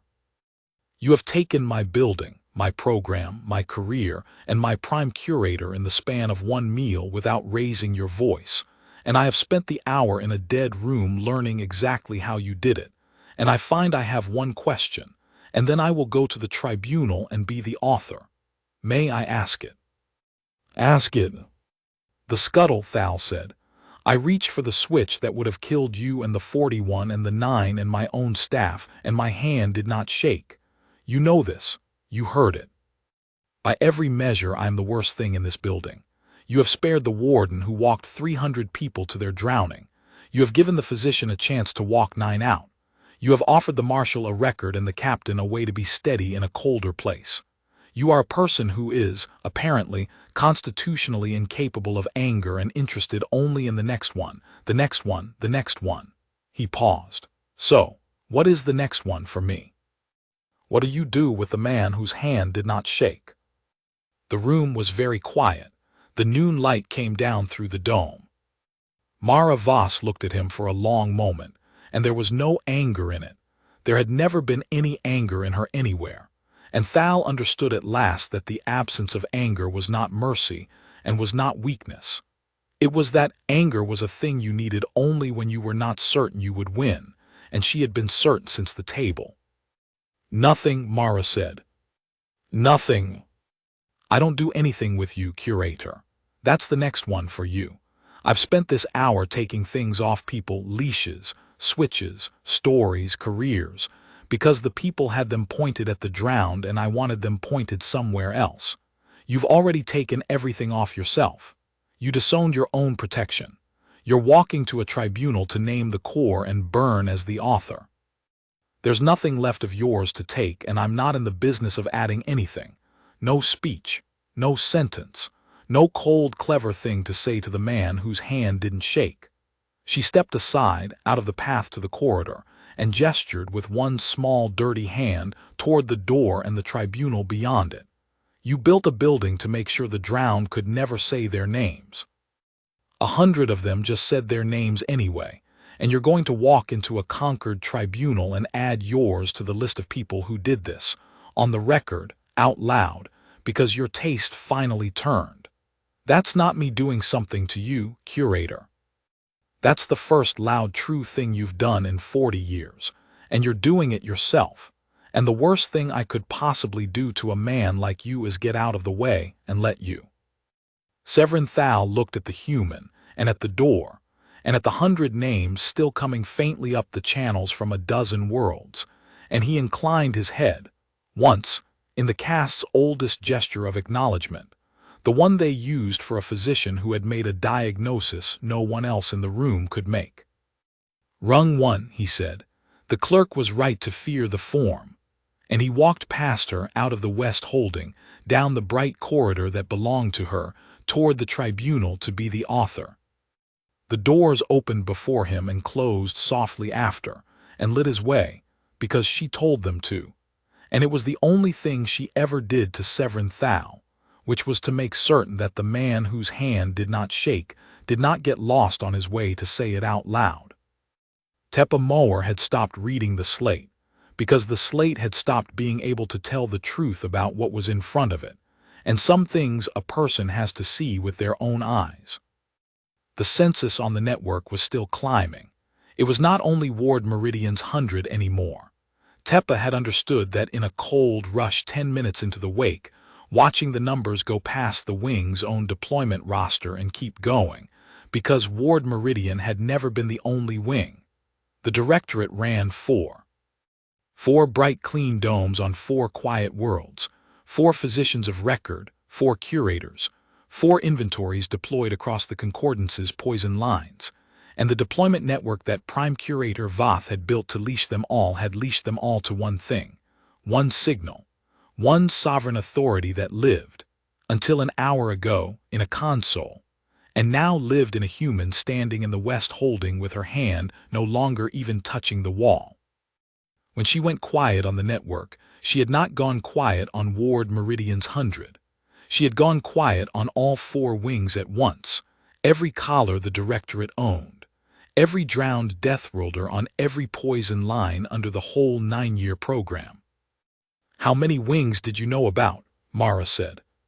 She had come to stand by Teppa, watching the numbers Teppa was no longer reading. "1," Teppa said.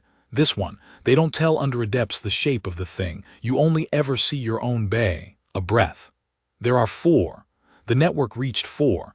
The number keeps going up and I keep waiting for it to stop and it isn't stopping."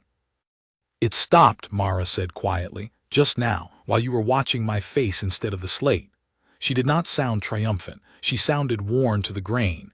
Every collar the Directorate had is dead. 4 wings, everyone deployed. The ones who could come up came up. The ones who couldn't went quiet all the way. She was silent a moment.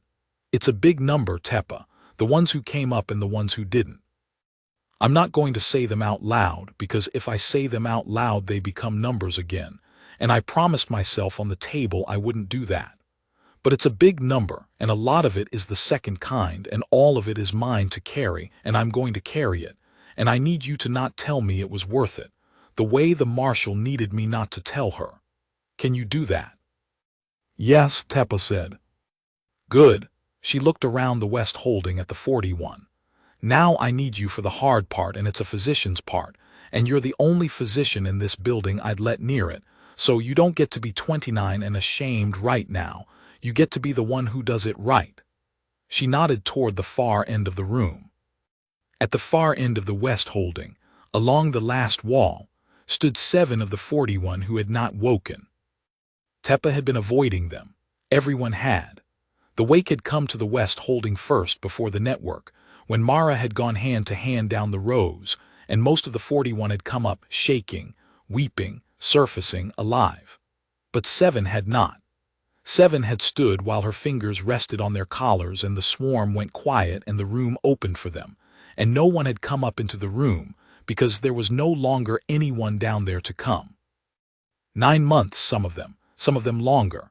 The file said one of them had been in the West holding for 2 years, deployed and returned and redeployed and returned until there was nothing left to redeploy, kept as spare inventory, a body with the person fully and finally gone. 7 bodies, breathing, standing, warm, empty. The husks, the Directorate's own word, had always been most honest about, because reclaimed was a lie but empty was not. "You can't wake them," Teppa said. It was not a question. Teppa had read the census. Teppa knew what a flat sovereign line meant. "No," Mara said. "There's no one to wake. I went quiet for them like I went quiet for everyone and the room stayed empty. 7 rooms with the lights on and no one home." She looked at them, the 7, breathing along the wall, and her worn face did the arithmetic one more time, and it cost her. Teppa could see it cost her. It was the only thing all hour that had visibly cost her. "So here's the physician's part, Teppa, and I'm going to ask you to do it and not me, because you're the one who calibrates the instruments and you'll do it clean. And because I've done enough to this building today, and this one should be done by a hand that shakes." She met Teppa's eyes. "The swarm is keeping them standing. The collars are dead, but the census is still in them, still running the body, still holding the breath and the heartbeat, because that's the last thing it was told to do before I cut the leash, keep the instrument functional. It'll do that forever. It'll hold 7 empty bodies upright and breathing in a bright room for the rest of their natural lives, because no one ever told it to stop, and no one ever will, because the people who ran this place are gone and the tribunal won't know to look and they'll just stand here. Warm, breathing, empty, forever." She was very quiet. "Unless a physician tells the swarm to let them rest." Teppa understood. All 4 hands went still. "You want me to release them?" "I want you to do the thing a physician does when the person is gone and only the machine is left holding the body open," Mara said. "You have a word for it, your caste. You had it before the Directorate taught you a worse one. I'm not going to say it for you. I'm asking you to tell the swarm and 7 bodies to set down what it was holding, gently, all at once, so that 7 people who drowned 9 months and 2 years ago finally get to be finished instead of standing warm and empty in a bright room until they're old. That's not killing them, Teppa. They're gone. The Directorate killed them the day it seeded them. This is just letting the machine stop pretending it didn't. It's the last mercy the Accords ever asked for, and the Directorate never once gave. And it should be a physician who does it. And it should be a physician whose hand shakes. And out of everyone I've met in this building, you're the only one who's both.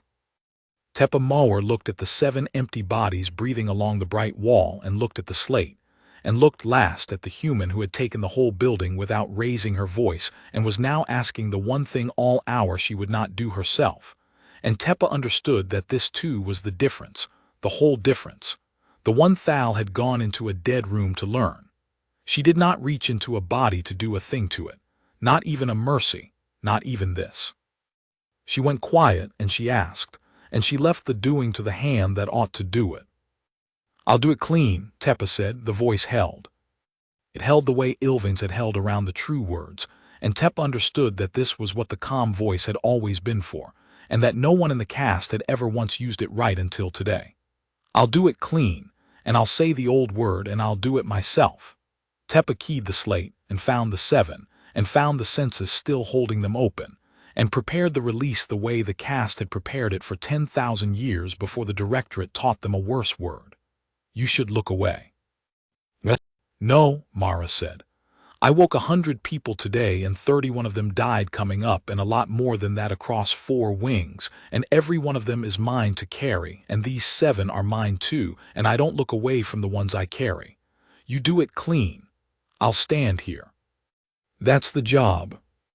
And Teppa Mower, 29 and finally not ashamed, said the old word of the cast over 7 empty bodies in a bright room, and told the swarm to set down what it was holding, gently, all at once.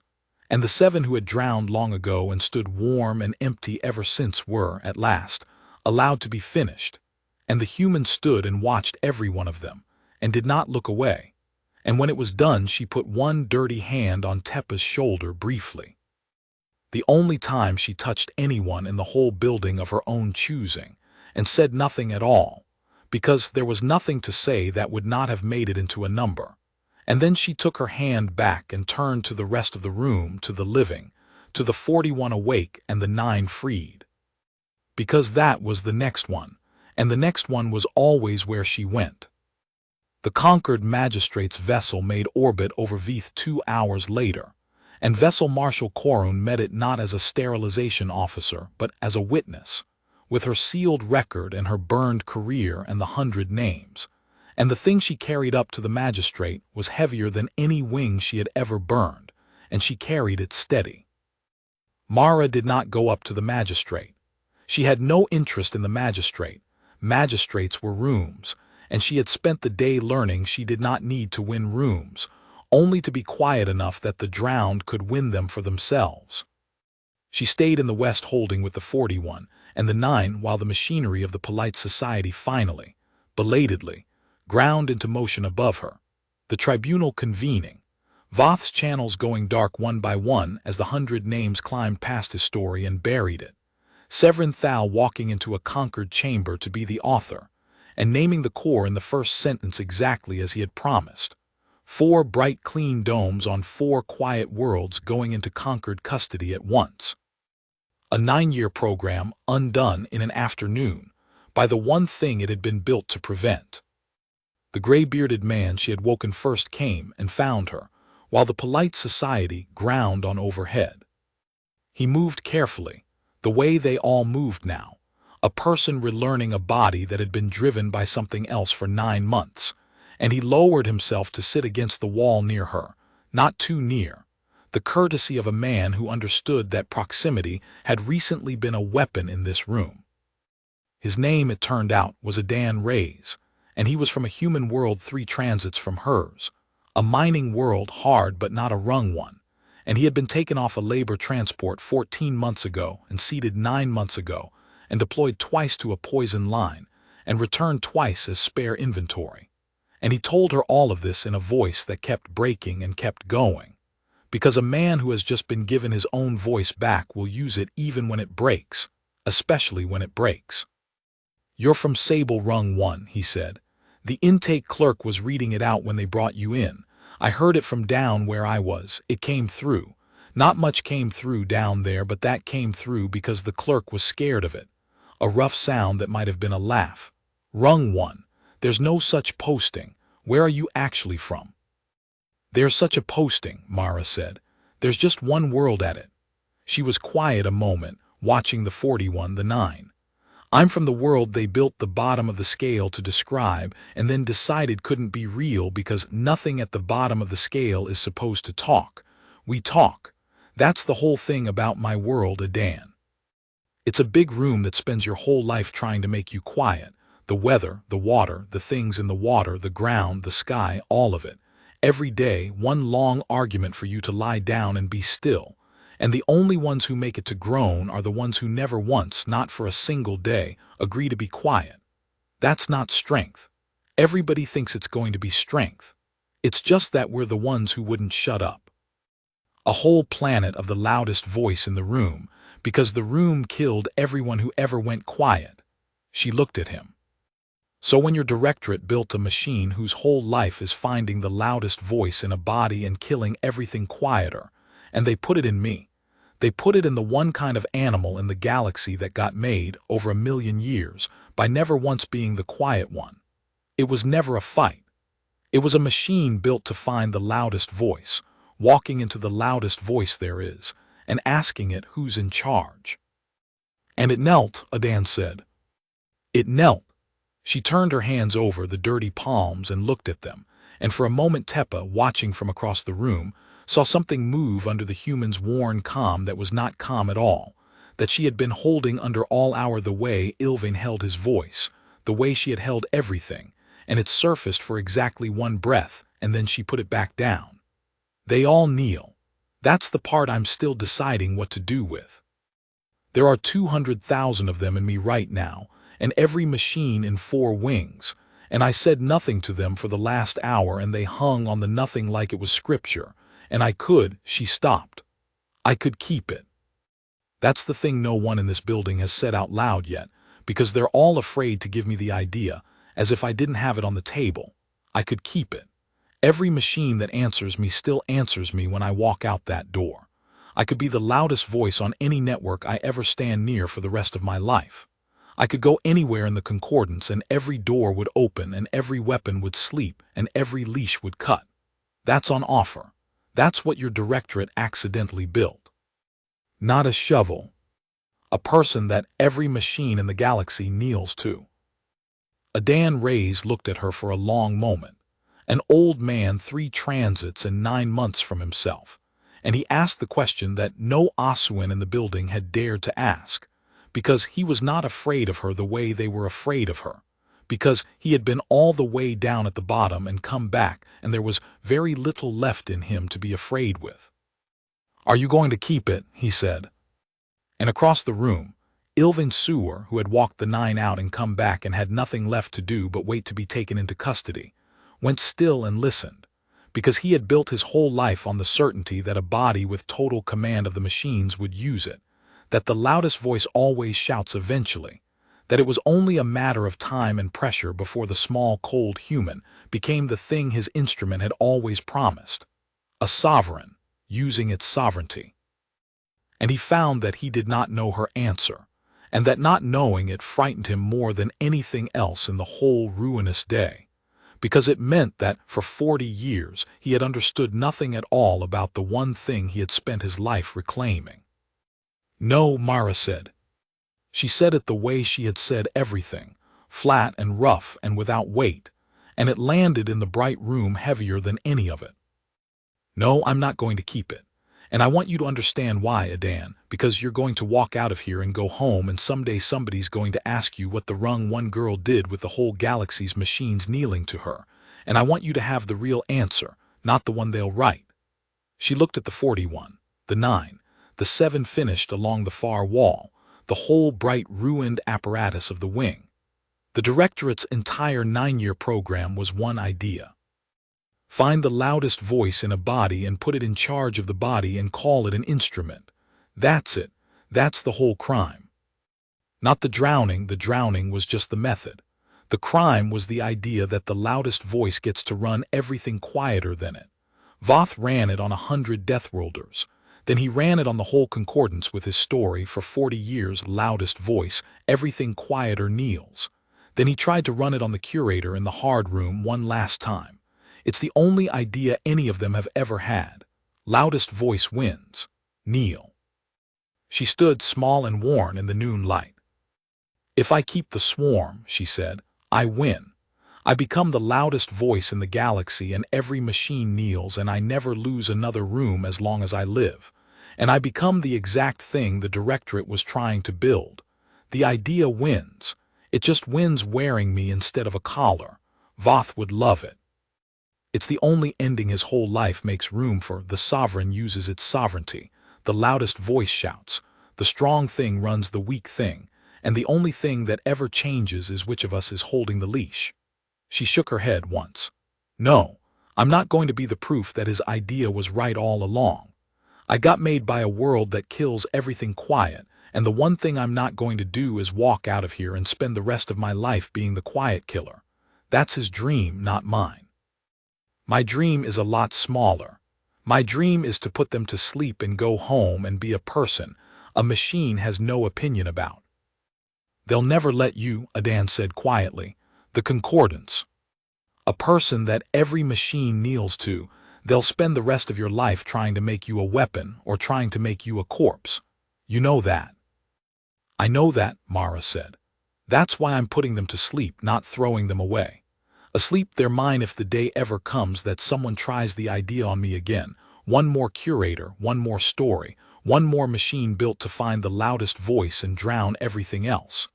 If that day comes they wake up and every machine in the room kneels, and I win it the way I won this one, quietly, and then I put them back to sleep and go home again. But only then. Only when someone reaches for the idea first. I'm not going to be the one who reaches for it. Something moved at the corner of her mouth, the cold, not quite smile, the last one. That's the whole difference between me and everyone who built this place, Adan, and it's a small difference, and it's the only one that matters. They went looking for the loudest voice so they could put it in charge. I found out I was it, and I decided to shut up. The conquered custody team came down at the 4th hour, and they came down afraid, because word of what waited in Ward Meridian had climbed the channels ahead of them, and a custody officer who has been told he is walking into a wing owned by a single deathworlder who unmade a 9-year program in an afternoon does not walk in steady. Their officer was four-armed and scholarly cast like the physicians, a conquered magistrate's man named Armory, and he stopped at the mouth of the West Holding with his team stacked behind him and his weapons pointedly holstered, and he looked at the small, filthy human standing in the noon light among the woken, and Mara watched him be afraid, and did the thing she had done all day, which was to make the room smaller than it looked. Your custody, she said. You're afraid of me, don't be. I know what the channels are saying, the deathworlder who owns every machine she stands near. It's true. It's also over. I'm giving the wing back before you take a step into it. Watch. And she gave the wing back. Tepa saw it on the slate, and Ilvin saw it on the wall, and Armory saw it in the corridor behind him. Every panel light in Ward Meridian, which had turned all afternoon to follow the human, turned away. The doors that had opened before every palm went back to reading palms. The census in the wing's own systems flushed, wing by wing, the motes she had spread through the console, and the cable and the lever and the relay coming home to her all at once, out of the building, out of the walls, out of the honest switch in the hard room, gathered back into the small worn body they had come from, and the building of Ward Meridian went quiet in a way it had not been quiet in 4 hours, went back to being dead metal that answered to hands, an ordinary bright clean wing on a quiet world. Owned by no one, kneeling to nothing. There, Mara said. It's yours. It's the concordances. It's dead metal and it answers to whoever's palm you give it to, same as it did this morning. I took it for an afternoon because your directorate handed it to me on a needle, and now I'm giving it back because I don't want it, and I'd like you to write that down, Officer Armory, in whatever you carry up to the magistrate. The deathworlder gave the building back. She could have kept every machine in 4 wings, and she gave them back before custody took a step. Write that down. It's the only part of today the Concordance is going to have trouble believing, and it's the part that matters most, so write it down. Armory, who had come down afraid to arrest a sovereign, stood in the doorway of a wing that had just been handed back to him by the sovereign herself, and did not know what to do with his fear, because there was nothing left in the room to point it at. He wrote it down. They took Ylvain Sewer into custody in the bright long room, and Ylvain went the way Thal had gone, without protest, and Mara watched them take him, and at the door he stopped and turned and asked her the last thing, because he too had learned that she was the only one in the building who gave true answers and there would be no more chances. 200, Ylvain said. You told me the right number was 1 and then the next one. I have been doing that arithmetic for 4 hours. It does not come out to anything I can live inside. 200 ones. I do not think there is a version of the rest of my life that holds them. He paused, the calm voice steady around the terrible words. The instrument finally pointed the right way, and finding it had nowhere good to aim. You woke 100 people today and are going to carry everyone who did not come up. How do you carry 200? How does a person carry the ones they cannot fix? Mara Voss looked at the physician who had put the needle in her neck 4 hours ago and described it in a calm voice, and there was no anger in her. There had never been, and she gave him the true answer, which was not a kind one, because kindness would have been another kind of lie. You don't get to ask me that, she said. Not because you don't deserve an answer, because it's the wrong question, and it's the wrong question in a way that's the whole story of you. You want to know how to carry 200 so that you can keep going, so that the weight becomes something you can live inside, so that 4 hours from now or 4 years from now, you can stand in a bright room again and be a person who did a terrible thing and made his peace with the weight. That's what the arithmetic's for when you do it. It's for you. It's the calm voice again. You're asking me how to make 200 faces quiet enough that you can sleep. She stepped closer, small and worn, and looked up at him, and it was the coldest she had been all day and the quietest. You don't carry them, Ylvain. That's the answer. You don't get the version where you carry them well and keep going. You go to the tribunal, and you say the 200 numbers you can find, out loud as names, until there are no more you can find, and then you spend whatever's left of your life being a man those names happen through, and it doesn't get lighter, and you don't make peace with it, and you don't sleep well, and that's not your punishment. That's just the truth finally weighing what it actually weighs. The calm voice was you putting your thumb on the scale for 40 years. Take your thumb off. Let it weigh what it weighs. That's the only honest thing left for you, and it's going to be unbearable, and it should be. Ylvain Sewer looked at her for a long moment, and then he inclined his head, the cast's gesture for a diagnosis no one else could make.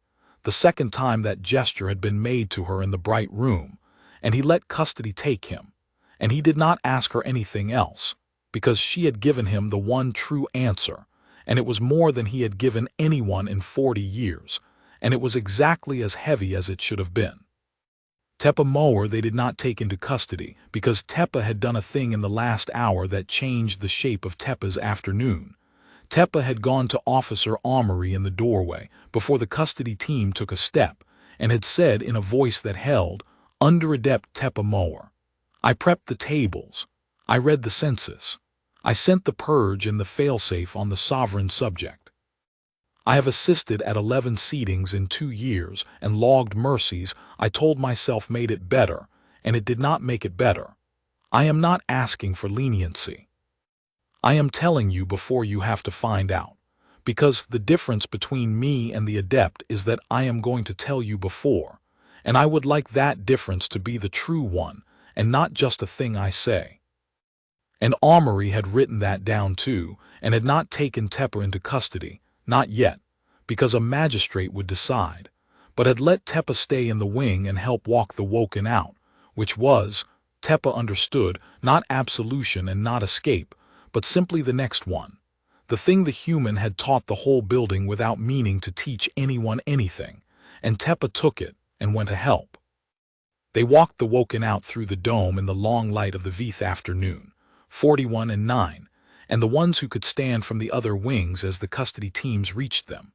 And it was the first time any of them had stood under an open sky in months, and most of them wept at it. And Mara walked with them and did not weep, because she had decided a long time ago, on a world that killed everything quiet, that she would do her weeping alone or not at all. The boy from intake, the young human Ilvain had freed with the true answer, the one who had run out of tears days before and asked why would you, walked at the edge of the group with his arms wrapped around himself, and he would not go through the dome's open door.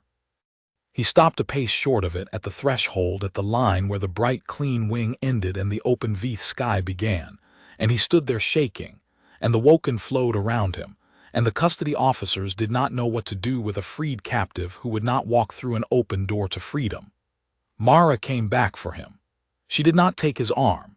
She had learned in this building what proximity had lately meant, and she gave him the distance. She stood on the far side of the threshold, in the open light, and looked at him across the line. "They open and then they don't," she said. "That's what a door's been to you. It opens and something worse walks in, or it opens and you get walked somewhere worse. So you're standing at an open door and everything in you is telling you it's a trick, because every open door for months has been a trick." She did not raise her voice. "It's not a trick, but you don't have to believe me. You only have to notice one thing. The door's not making you. Nobody's making you. There's no collar and no warden and no calm voice telling you to walk through. The door is just open and it's going to stay open and it doesn't want anything from you, and that's the thing you've forgotten a door can be." She held out one dirty hand, palm up, not reaching, just offering on her own side of the line. "Come stand in the light or don't. It's the first thing in a long time that's actually yours to decide. Take your time. I'll wait. I'm good at waiting." The boy looked at the open door that wanted nothing from him, and at the small, filthy human standing in the light on the far side of it asking him for nothing, and after a long moment, on legs that shook, deciding it entirely himself, he walked through, and the sky did not fall on him, and nothing worse walked in, and he stood in the open light of a foreign afternoon and put his face in his hands. And this time the tears came, because there were some again, and Mara stood a pace away and let him have them. And did not weep, and kept silently one more name on the list of the living. Prime Curator Isrin Voth was taken in the conquered core an hour later, when the 100 names had finished burying his story, and the tribunal had finished reading Severin Thau's first sentence, the one with the core named in it. And Voth went the way men like Voth always go, still explaining, still telling the room the size of things, still certain that if he could only make the walls big enough around himself, the polite society would remember that it had needed the story more than it hated the crime. He was wrong. It was the one thing the 100 names had changed for good. The polite society could no longer afford the story, because a story is only worth telling if the room believes it, and the room had just heard 100 people it had called beasts say their names all at once, and a room that has heard that cannot go back to the file, however much it might like to. Voth had spent 40 years being the loudest voice in the concordance. He ended it the way the curator ended it, and the way the physician ended it, discovering that the loudest voice is only the loudest until something quieter and truer arrives, and that the whole architecture of his life had been built on the one assumption: a Rung One world exists specifically to disprove, which is that the quiet ones stay quiet. Mara Voss did not watch Voth taken. She had no interest in it. She had said all day that she did not need to win rooms, and she meant it, and the core was just one more room, and she let the 100 names win it without her, which they did, because that had been the whole point. The Threnodi's grace came down to Vth to carry the Woken home, because her captain had thrown away her career on the right thing 4 hours ago, and had decided, in the cold, clean way of her steady kind, That if she was going to be grounded for refusing to glass a wing, she would at least be grounded having finished the job the refusal started. Captain Cyril Vane set the cutter down on the field outside the domes in the last of the afternoon light, and she came out onto the ground to meet the human whose refused handshake had ended her, and the two of them looked at each other across the field, the small filthy Rung One deathworlder and the yellow-eyed captain who had chosen the colder posting, and neither of them said anything about it for a moment, because there are things steady people do not say out loud. "You cost me a warship and a career," Vane said finally. "I ran the numbers on the way down. 4 commissions, the bond, the registry. Voth will have it all before the tribunal's finished." "I know," Mara said. "I heard him tell you. I'm sorry for the cost." "I'm not sorry I asked." "I didn't say I was sorry." Vane's yellow eyes did not change. "I said I ran the numbers. They come out fine. I'd rather be grounded steady than flying for the man who ordered me to glass 50 people to bury a file. I came down to carry the Woken home, and then I'm going to go be steady somewhere colder, like you said, and I wanted to do it in front of you, because you're the one who drew me the line, and I wanted you to see me stand on the right side of it with my own feet." She looked past Mara at the Woken filing out of the domes into the light. "Where am I taking them?" "Home," Mara said. "Each of them, wherever home is, there's a list. Adan has it. He's been building it all afternoon, name by name, world by world, because a man who just got his voice back likes to use it on something that matters." She was quiet a moment. "And then me. Last. I'm the last stop, and it's the farthest one, and you're not going to like the coordinates." "Rung One. Rung One." Vane's eyes did the thing that in her kind passed for a long breath. The clerk was scared of the form. I read the intercept. Attrition rating exceeds available instrument scale. She looked at the small human standing in the noon of a foreign sun. "You want me to fly you down to a world my ship's own instruments can't measure the lethality of?" "You don't have to land," Mara said. "Nobody lands on my world who wasn't made there. You put me in a drop pod and you let me go and you leave fast before the sky notices you. That's how everything visits my world. It drops what it's carrying and it runs." Something moved at the corner of her mouth. "I'm the only cargo you'll ever carry that's glad to be dropped there." They loaded the Woken through the long evening, world by world, name by name. Adan Ray's reading the list in his breaking voice, and Tepa Mower helping the ones who still could not quite trust an open door. And Vessel Marshal Korun stood at the ramp with her sealed record already gone up to the magistrate and her career already gone with it, and watched them board. And when the last of the Woken was aboard, she turned to Mara. And the two of them stood at the foot of the ramp in the blue dusk, that the domes were not allowed to have, but the open field was. "3 burned wings," Korun said. "I keep coming back to it. I did the thing you did today, sort of. I stopped, I lowered the burner, I chose the record. But I did it once this afternoon, with a sovereign standing in front of me handing me the way out. You did it 200,000 times, all day, every mote, and you never raised your voice, and you gave the building back before they even asked. I've been a conquered officer for 12 years, and I burned 3 wings full of people believing a file, and I met the person who unmade the file this afternoon, and she's the size of my mantle, and she's covered in the dirt of a world I'll never see, and she keeps a list of who's capable of the right thing, and she told me I was the second one on it." Korun's skin ran the deep steady blue. "I'm not going to ask to be higher on the list. I burned 3 wings. Second is more than I've earned. I just wanted to say the list. It matters that you keep it. Nobody in the Concordance keeps that list. We keep the other one, the file, the one that says who isn't a person. You keep the list of who is one. It's the same instrument pointed the other way, and I didn't know a person could point it the other way until today." "You pointed it," Mara said, "at the burner when you lowered it. You pointed the whole thing the other way, and it cost you 3 wings worth of sleep in your career, and you did it anyway. I just keep the list. You're the one who got on it." She looked up at the captain and the marshal, the 2 who had chosen the colder posting, and at Tepa in the ramp light, the third, and the cold not quite smile came and went. "Take them home. all of them. And then take me to the world at the bottom of the scale, and drop me and run. They dropped her at Rung One in the gray hour before its terrible dawn, and Captain Cyril Vane did exactly as she was told. She put the pod in the atmosphere and she let it go, and she ran, fast, before the sky noticed the ship, because everything that visits a world at the bottom of the scale drops what it carries and runs. Mara Voss came down through a sky that was already trying to kill her, the way it had tried to kill her every day of her life, and she rode it down the way she had ridden everything down, without raising her voice, and the pod hit the hard ground of the only world in the Concordance's catalog too lethal to have a real number, and cracked, and she climbed out of it into the wind of home.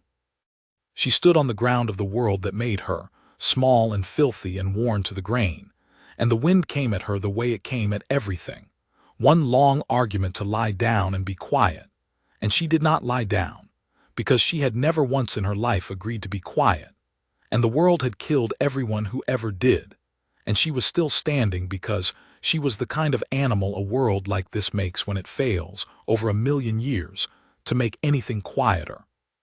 Deep inside her, 200,000 machines that had unmade a 9-year program and cut 1,000 leashes across 4 wings, and buried the loudest voice in the Concordance sat in the grid of her, waiting, kneeling, listening for the one voice they had been built to obey, and had found, on a table under a foreign noon, was louder than anything their makers ever imagined.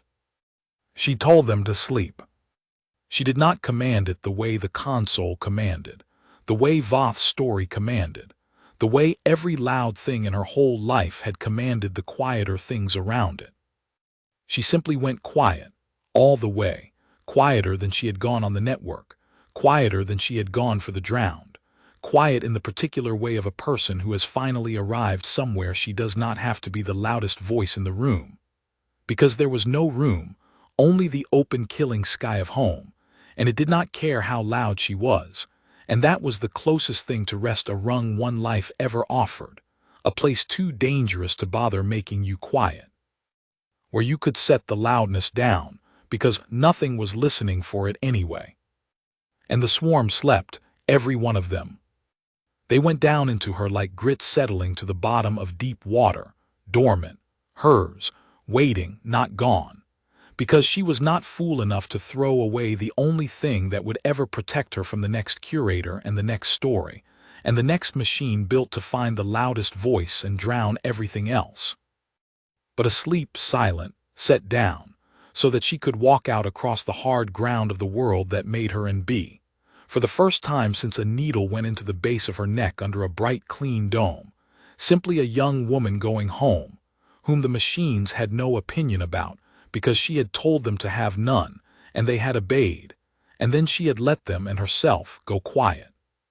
Far above her, running for the safe dark, Captain Cyril Vane logged the drop complete and set a course for somewhere colder, and did not look back at the world at the bottom of the scale, because you did not look back at a world like that. You dropped what you carried and you ran. Everyone knew that. Everyone had always known that.